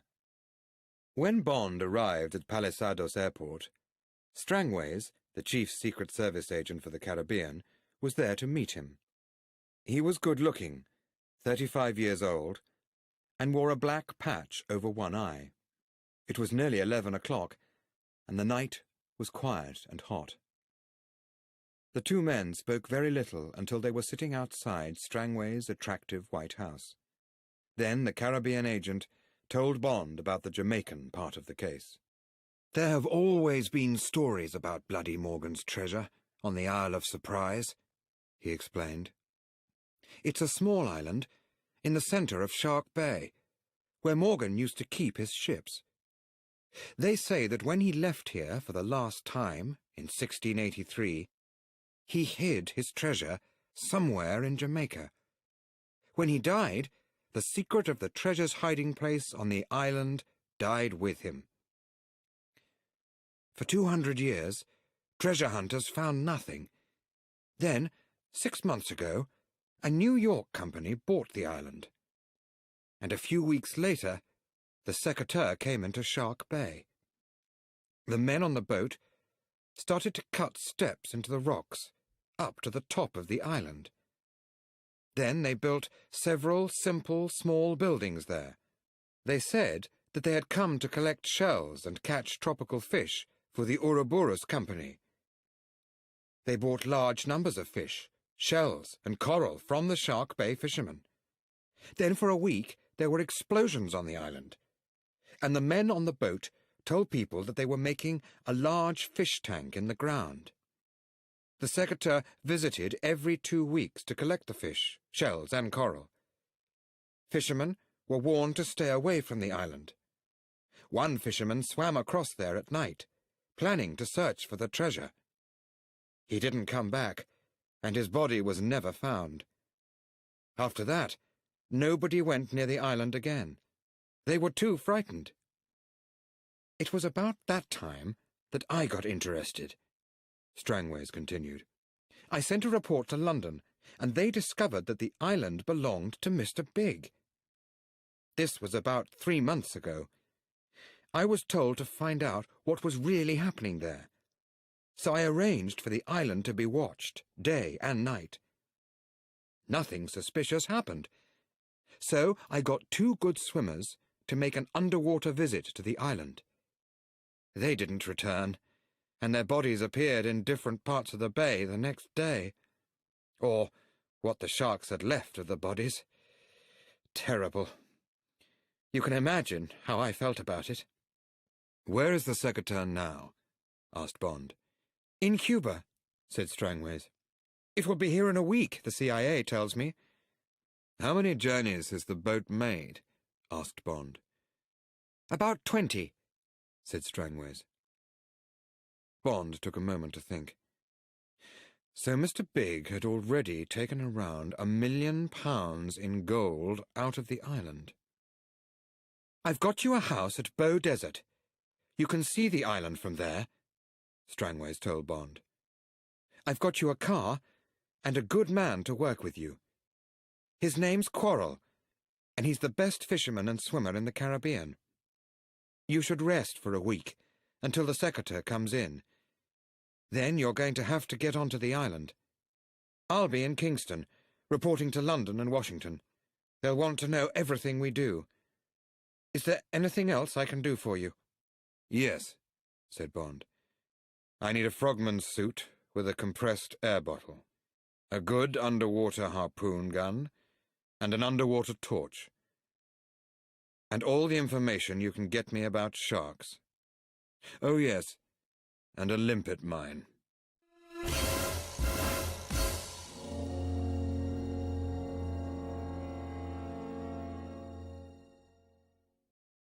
Chapter 16. Bond Gets Ready. After breakfast the next morning, Strangways introduced Quarrel to Bond. "Good morning, Captain," Quarrel said. He was a man of the sea, and Captain was the highest title he knew. Bond liked him. After they had discussed their plans, the two men left in the little car Quarrel had brought with him. Strangways went to get the things that Bond needed for the job ahead. By 10:30, they were travelling down the little road that went to Shark Bay. The bay was C-shaped, and in the centre was the Isle of Surprise. Quarrel pointed towards the little buildings on the top of the island. There were trees all around them, and Bond looked at them carefully through Quarrel's binoculars. He looked at the place in the bay where the Secator would anchor when it arrived. Then Quarrel pointed to Bow Desert, in the middle of the western side of the sea. "That's where we'll work from," he said. They drove back onto the main coast road and stopped for lunch on the other side of the wide bay. Then they drove to the western end of the island, to the most beautiful beach Bond had ever seen. There was white sand reaching down to the sea and small fishermen's cottages with palm trees all around them. This was where they were going to stay for the week before going to Bow Desert. Bond went for a swim, while Quarrel went into the cottage and made it comfortable. Later, when the stars and the moon shone down, the sound of the sea died to a whisper. There was the short silence between the two great winds of Jamaica. Then the palm trees began to whisper again. "The Undertaker's wind," Quarrel told Bond. "It blows the bad air out of the island at night from 6 until 6. Then every morning the doctor's wind comes and blows the sweet air in from the sea. Well, that's what we call them in Jamaica." He grinned at Bond. "I guess you and the Undertaker's wind have got the same job, Captain." Bond laughed. The next day Bond began his training. Every morning before breakfast, he swam a mile up the beach and then ran back along the sand. At about 9 o'clock, he and Quarrel would go out in a canoe. The single sail took them fast through the water, up the coast to Bloody Bay and Orange Bay. Here they pulled the canoe up onto the beach, and then went underwater hunting. Bond used a mask and an old harpoon gun. "Fish don't usually attack a man," Quarrel told him, "except the barracuda, a big, dangerous fish with very sharp teeth." By the end of the week, Bond could swim 2 miles without feeling tired. His hand was completely better, and he was sunburnt. Quarrel was pleased with him. "You're ready for surprise, Captain," he said. In the evening of the 8th day, they came back to the cottage to find Strangways waiting for them. He had good news for them. Felix Leiter had lost an arm and a leg, but he would not die. "He says that he's sorry not to be with you," Strangways told Bond. "Also, the Secator sails tomorrow for Surprise, and should be here before dark. Mr. Big is on board. Oh, and a girl called Solitaire is with him. Do you know anything about her?" "Not much," Bond said. "But I'd like to get her away from him. She's not one of his team." He went outside and looked up at the stars. There was a lot to think about, and a lot to do. Discovering the secret of the treasure, killing a dangerous criminal, and rescuing Solitaire.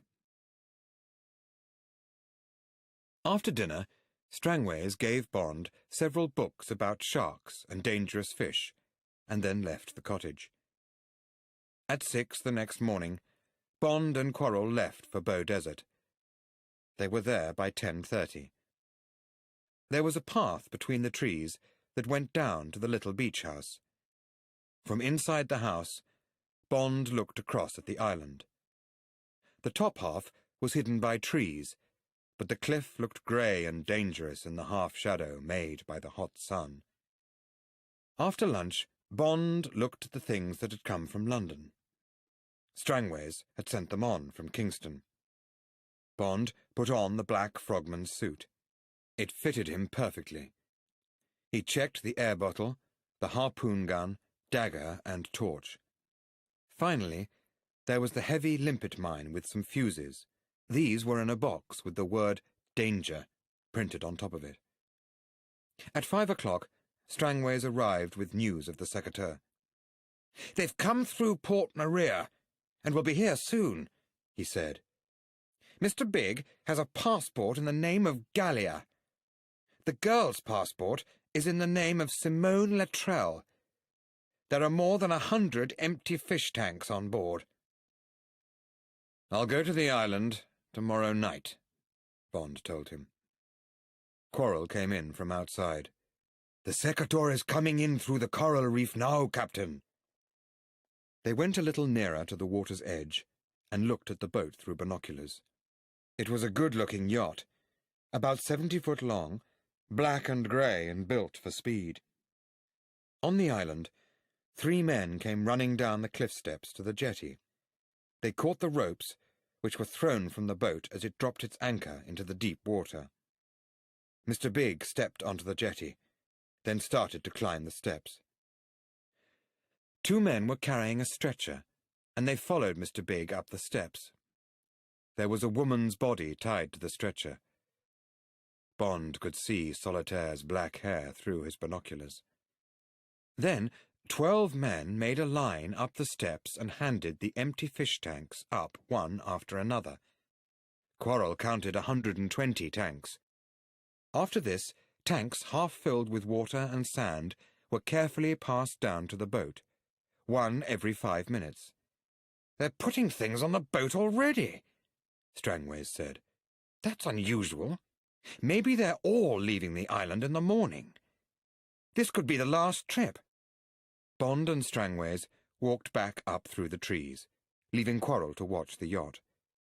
They sat down in the living room, and Strangways got himself a glass of whisky. Bond stared out of the window, thinking. It was 6 o'clock. The moon was already in the sky, and the undertaker's wind blew softly through the palm trees.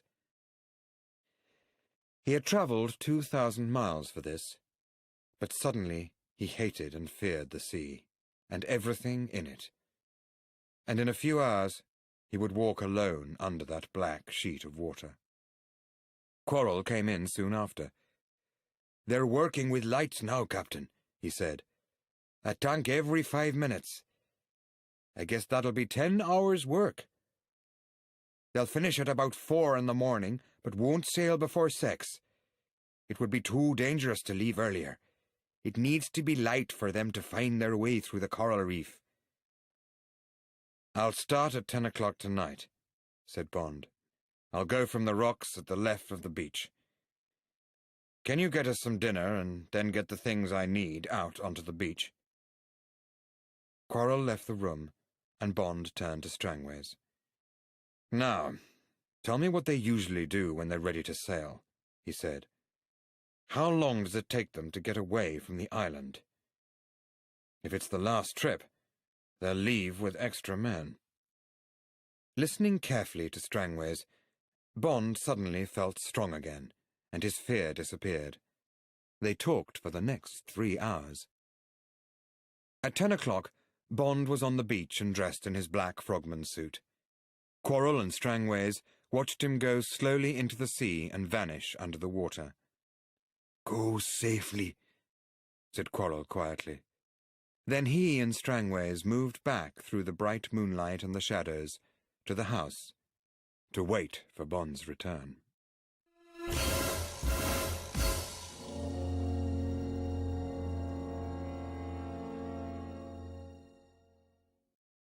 Chapter 17. Food for the Barracudas. The heavy limpet mine was tied to Bond's chest and carried him straight to the bottom of the sea. He was carrying the harpoon gun in his left hand, but he travelled fast through the water.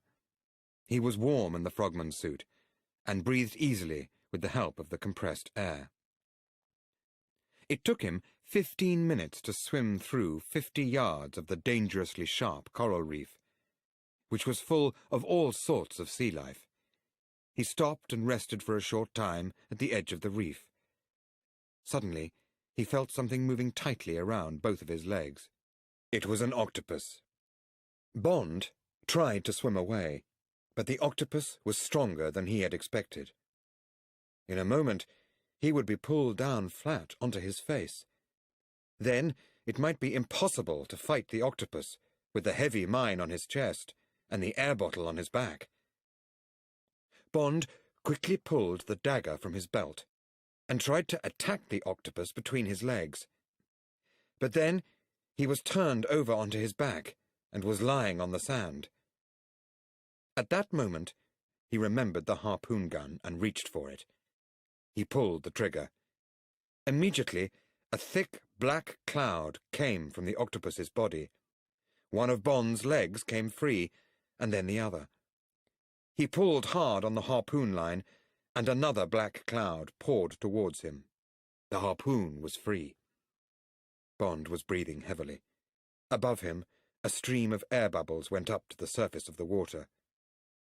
Bond swore, afraid that they might be seen from the yacht. But there was nothing he could do. He swam forwards. There were shadows of big fish on the moonlit sand, some as long as himself. One shadow followed beside him, and he looked up to see a shark. Its nose was following Bond's line of air bubbles. After about a minute, it moved away.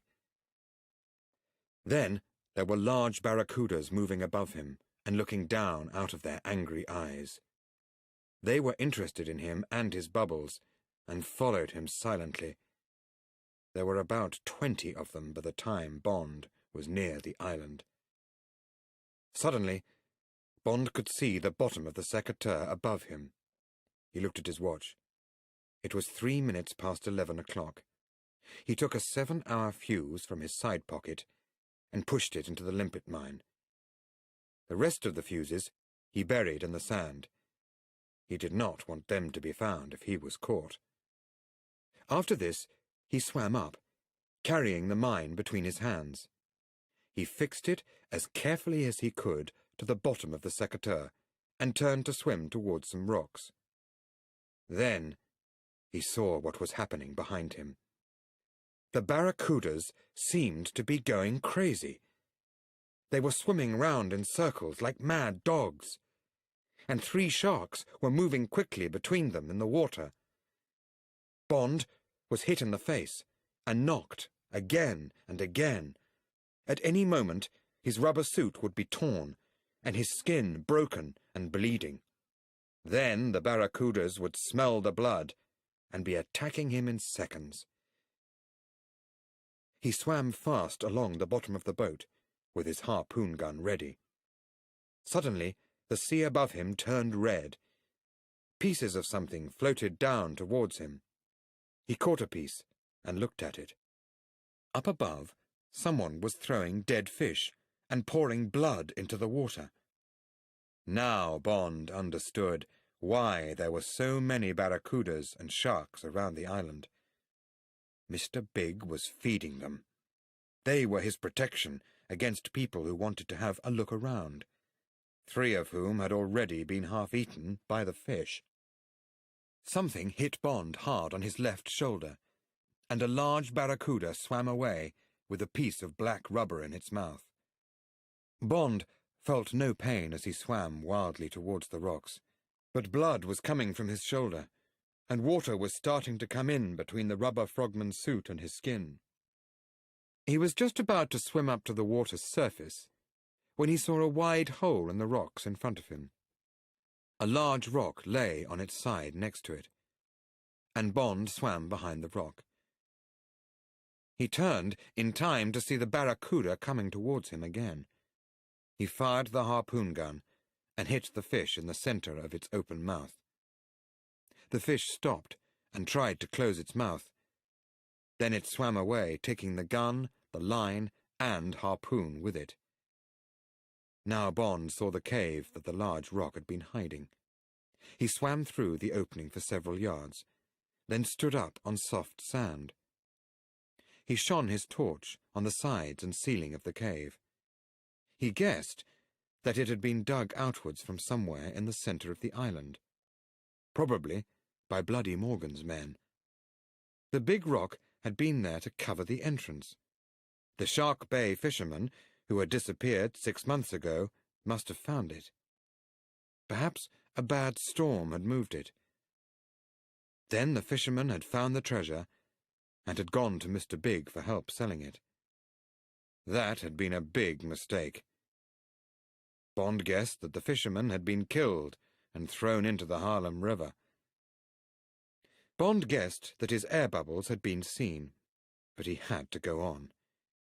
He had to stop Solitaire getting on the boat. He looked at his watch.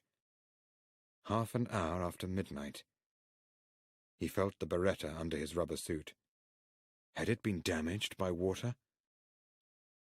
He moved on into the cave, shining the torch in front of him.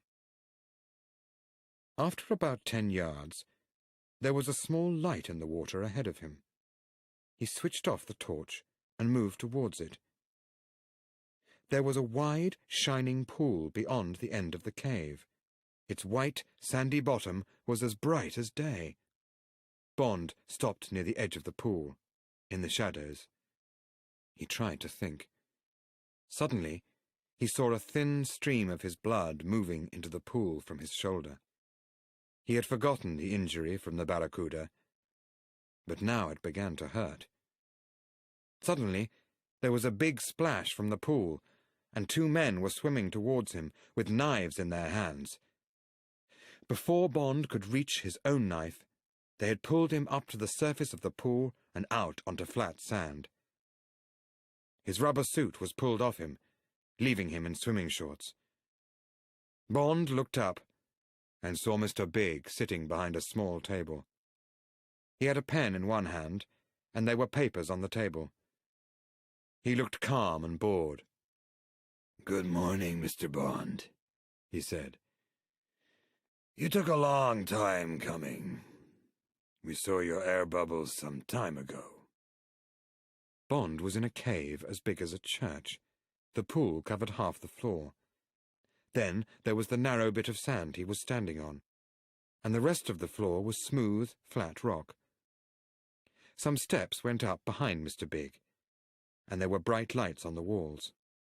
A group of men stood to Bond's left, watching him. There were hundreds of gold coins round their feet, and rows of wooden trays beside them. Some trays were on the floor, and partly filled with coins. A man had stopped at the bottom of the steps. He was carrying a full tray of coins. In the left corner of the cave, 2 men stood next to a large metal pot. The pot was hanging over a fire. Beside it were gold cups, plates, and other things made of gold. Along the wall near them were rows of metal trays, each one filled with flat, bright gold. Mr. Big got up slowly from the table and walked over to the steps in the rock. He started to climb. "Bring Mr. Bond up," he said.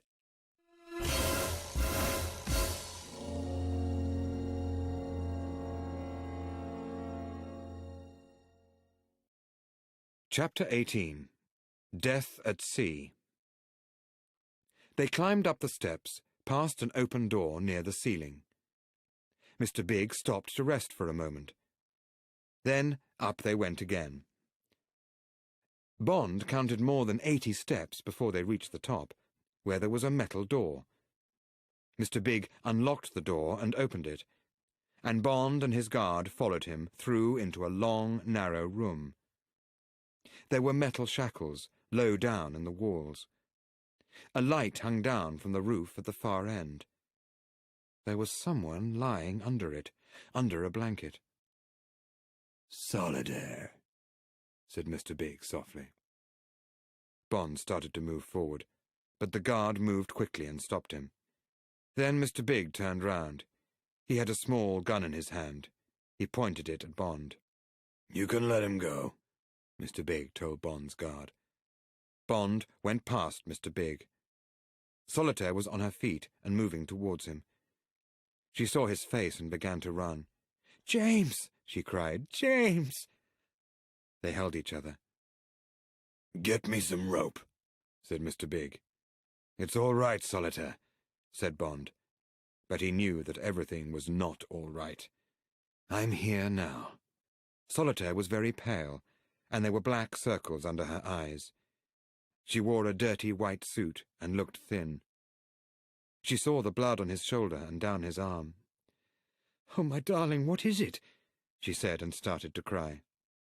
"Tie them up," said Mr. Big. The black guard came towards them with rope in his hands. For a second or two, Bond thought about attacking him. "No, Mr. Bond," Mr. Big said simply. The guard tied Bond's arms behind his back. "Over there," said Mr. Big. He pointed at one of the shackles. The guard knocked Bond's legs from under him, and Bond fell onto his injured shoulder. The guard pulled him across to the shackle, then put the rope through the shackle and down to Bond's legs. He tied them together. Then he walked back to Solitaire and tied her to a shackle opposite Bond. Mr. Big looked at his watch. "Go," he told the guard. He closed the big door behind the man, then turned to Bond. 4 of my men have died because of you.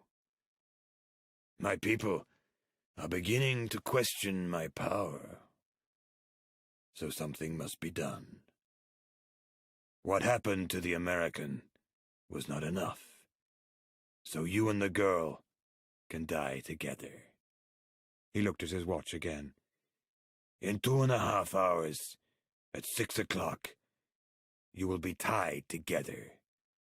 Then you'll be pulled through the sea behind the yacht when it leaves. The coral reef will cut you into pieces, and the sharks will smell the blood. They'll finish the job for me." Bond looked at him. "You're a big mass. That death will come very fast. Big and terrible death. If you kill us, that death will come very fast. I've arranged for it to happen." His mind was working fast when he spoke. He was thinking of the timed fuse in the limpet mine and counting hours and minutes. But would he and Solitaire be dead before that time came? He smiled at her, but she did not seem to see him. Suddenly she shouted, "I don't know! I can't see! It's so near, so close! There is much death, but—" "Solitaire!" shouted Bond. "Stop!" He was afraid that the strange things she saw in the future might give a warning to Mr. Big. She looked strangely back at Bond, but said nothing. "Nothing you have arranged can hurt me, Mr. Bond," said Mr. Big. He stood in the doorway and looked at them. "I'll leave you now. A short but very good night to you both." It was not yet light when the guards came for Bond and Solitaire. Their leg ropes were cut, and they were taken up to the open ground above. They stood by some trees, and Bond breathed in the cool morning air. As they stood waiting, they saw men walking past carrying things. Everyone was leaving the island. Bond moved nearer to Solitaire. After Mr. Big had left them, he had told her about the limpet mine. It would explode a few minutes after 6 o'clock. So it was important that the Secateur sailed at 6. If they were still on the jetty beside the boat, they would be killed with Mr. Big. Bond guessed that they would be pulled along at least 70 yards behind the yacht. The Secateur would go through the reef before them. With luck, the mine would explode before he and Solitaire reached the reef and were cut to pieces. But would they be killed by the explosion? They had talked all night and held each other. "Don't worry about me," Solitaire had told him. "I'm not afraid, although there is much death very close. Do you love me a little?" "Yes," Bond had told her. "I do." It was getting lighter now, and Bond could hear the sound of the boat's engines. Mr. Big appeared with a briefcase in his hand. He looked up at the sky and said in a loud voice, "Thank you, Bloody Morgan. We'll spend your treasure well." He turned towards the guards, who were staring at him. "Is everything on the boat?" he asked. "Yes, sir," replied one of the men. "Then take them down," Mr. Big said. The guards took Bond and Solitaire to the edge of the cliff and down the steps. Mr. Big followed them. There were 2 men on the jetty, standing next to the yacht's ropes. "Tie something round Mr. Bond's shoulder. I don't want any blood in the water yet," Mr. Big told Bond's guards.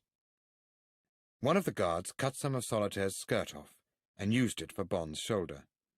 He cut their hands free, then pushed them together, face to face. Their arms were put round each other, and then they were both tied tightly together.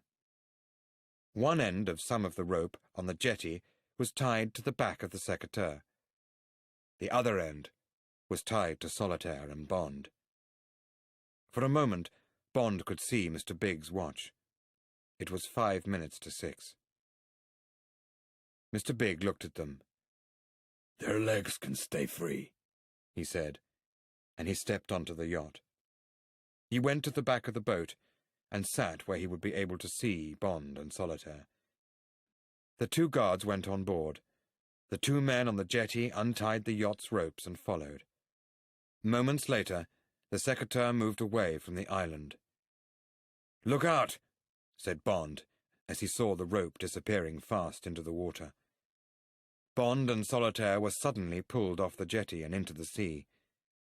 For a second, they both went under the water, and then they were up again. The water was rushing past them, and they were pulled through the waves. "Breathe! Breathe!" shouted Bond. "Put your legs between mine!" After a time, the boat's speed dropped as the secateur moved slowly through the reef. Suddenly, Bond felt the rope tighten again. "Breathe, Solitaire! Breathe!" he shouted, as they started to speed through the water once more. It must be after 6 o'clock now. What had happened to the mine? They were only about 30 yards from the reef now. Now 20. 10. Suddenly, the breath was knocked from his body. Solitaire and Bond went right up out of the sea before falling back again. The sky lit up with the huge explosion. They stopped moving through the waves, and Bond felt the heavy rope pulling them under the water. He pushed hard with his legs, and they came to the surface. Solitaire's head was on his shoulder, and her eyes were shut. The reef had protected them from the explosion, but now the sea was pulling them towards it. Suddenly, Bond felt the sharp coral against the back of his legs and arms. There was something sharp under his feet, and he pushed against it.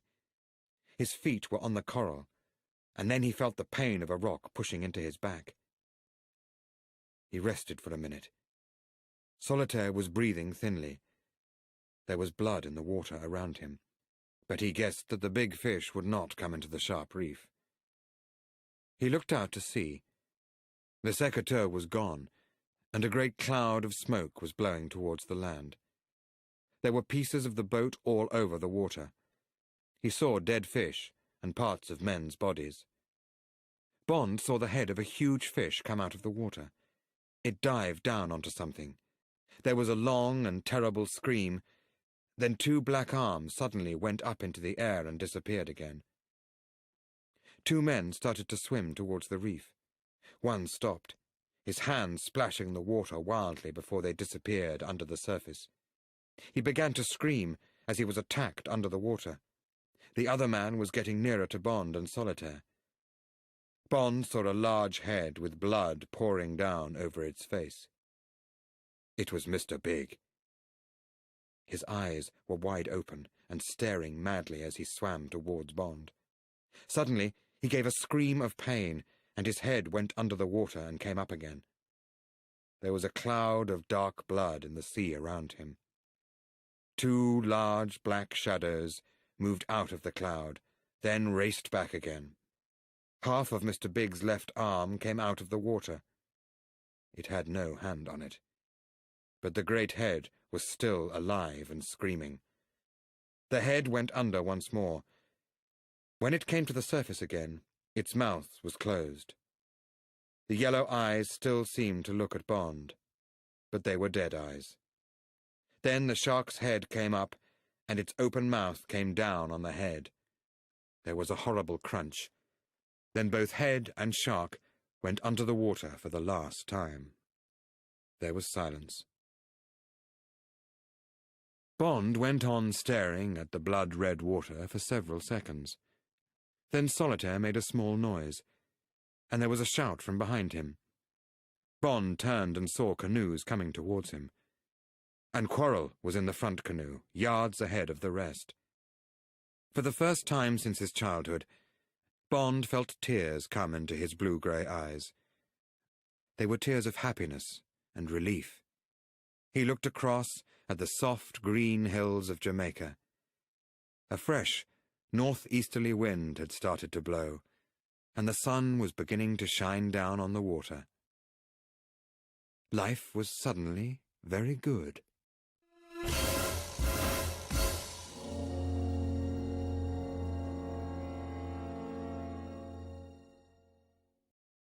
Chapter 19. A Holiday for Two. Quarrel brought them to the little beach at Beaudesert, and Bond half-carried Solitaire to the house. After they had had baths and cleaned themselves, Quarrel took Bond to the hospital at Port Maria. The doctors worked on his shoulder, then Quarrel brought him back to the house. Bond was tired and covered in bandages. Another doctor had visited Solitaire, who'd been cut by the coral, but was not badly hurt. Some new clothes would be brought for her from Kingston the next day. There were police on the Isle of Surprise now. Strangways had gone straight to them and told them what had happened. The secretary, or what was left of her, was at the bottom of the sea in the bay, and police divers were on their way from Kingston. News reporters had heard about the explosion, and there was now a police guard at Beaudesert to keep them away. A full report was sent to M and to Washington. The information would be enough to arrest Mr. Big's men in Harlem and St. Petersburg for gold smuggling. Strangways arrived back from Kingston soon after Bond returned from the hospital. He had a message from M. It read, "Have you put in a claim for us for the treasure?" "Please do." "Well done. Take 2 weeks' holiday." "I put in a claim at Government House for you," said Strangways. "But the British and American governments will both want the treasure." They talked some more. Then Strangways left. The evening was cool after the hot day. Solitaire came out of the house and walked across the grass. She was not wearing any shoes, and was carrying a tray with 2 glasses. She put it down on the garden table near Bond's chair. "I hope they're okay," she said. "I've never made a martini before." Bond looked up at her. She was wearing a pair of his white silk pajamas. She kissed him, then sat down on the warm grass and put her head against his knee. "You look wonderful," Bond told her. They sat for a while, looking out between the trees as the sunlight started to disappear. There was a crash of broken dishes from the kitchen at the back of the house. Then there was the sound of Quarrel shouting at someone. "Poor Quarrel," said Solitaire. "He's borrowed the best cook in the village and is making us a special dinner, but it's supposed to be a surprise for us." After they had eaten dinner, Bond told Solitaire about M's message. 2 weeks' holiday will be wonderful, but I'm badly hurt. I'll also need someone special who can look after me and help me to get better." "Do you know of anyone?" he asked and grinned at her. There was love in Solitaire's eyes as she looked up at him and smiled. "Well, I haven't got any other plans for the next 2 weeks."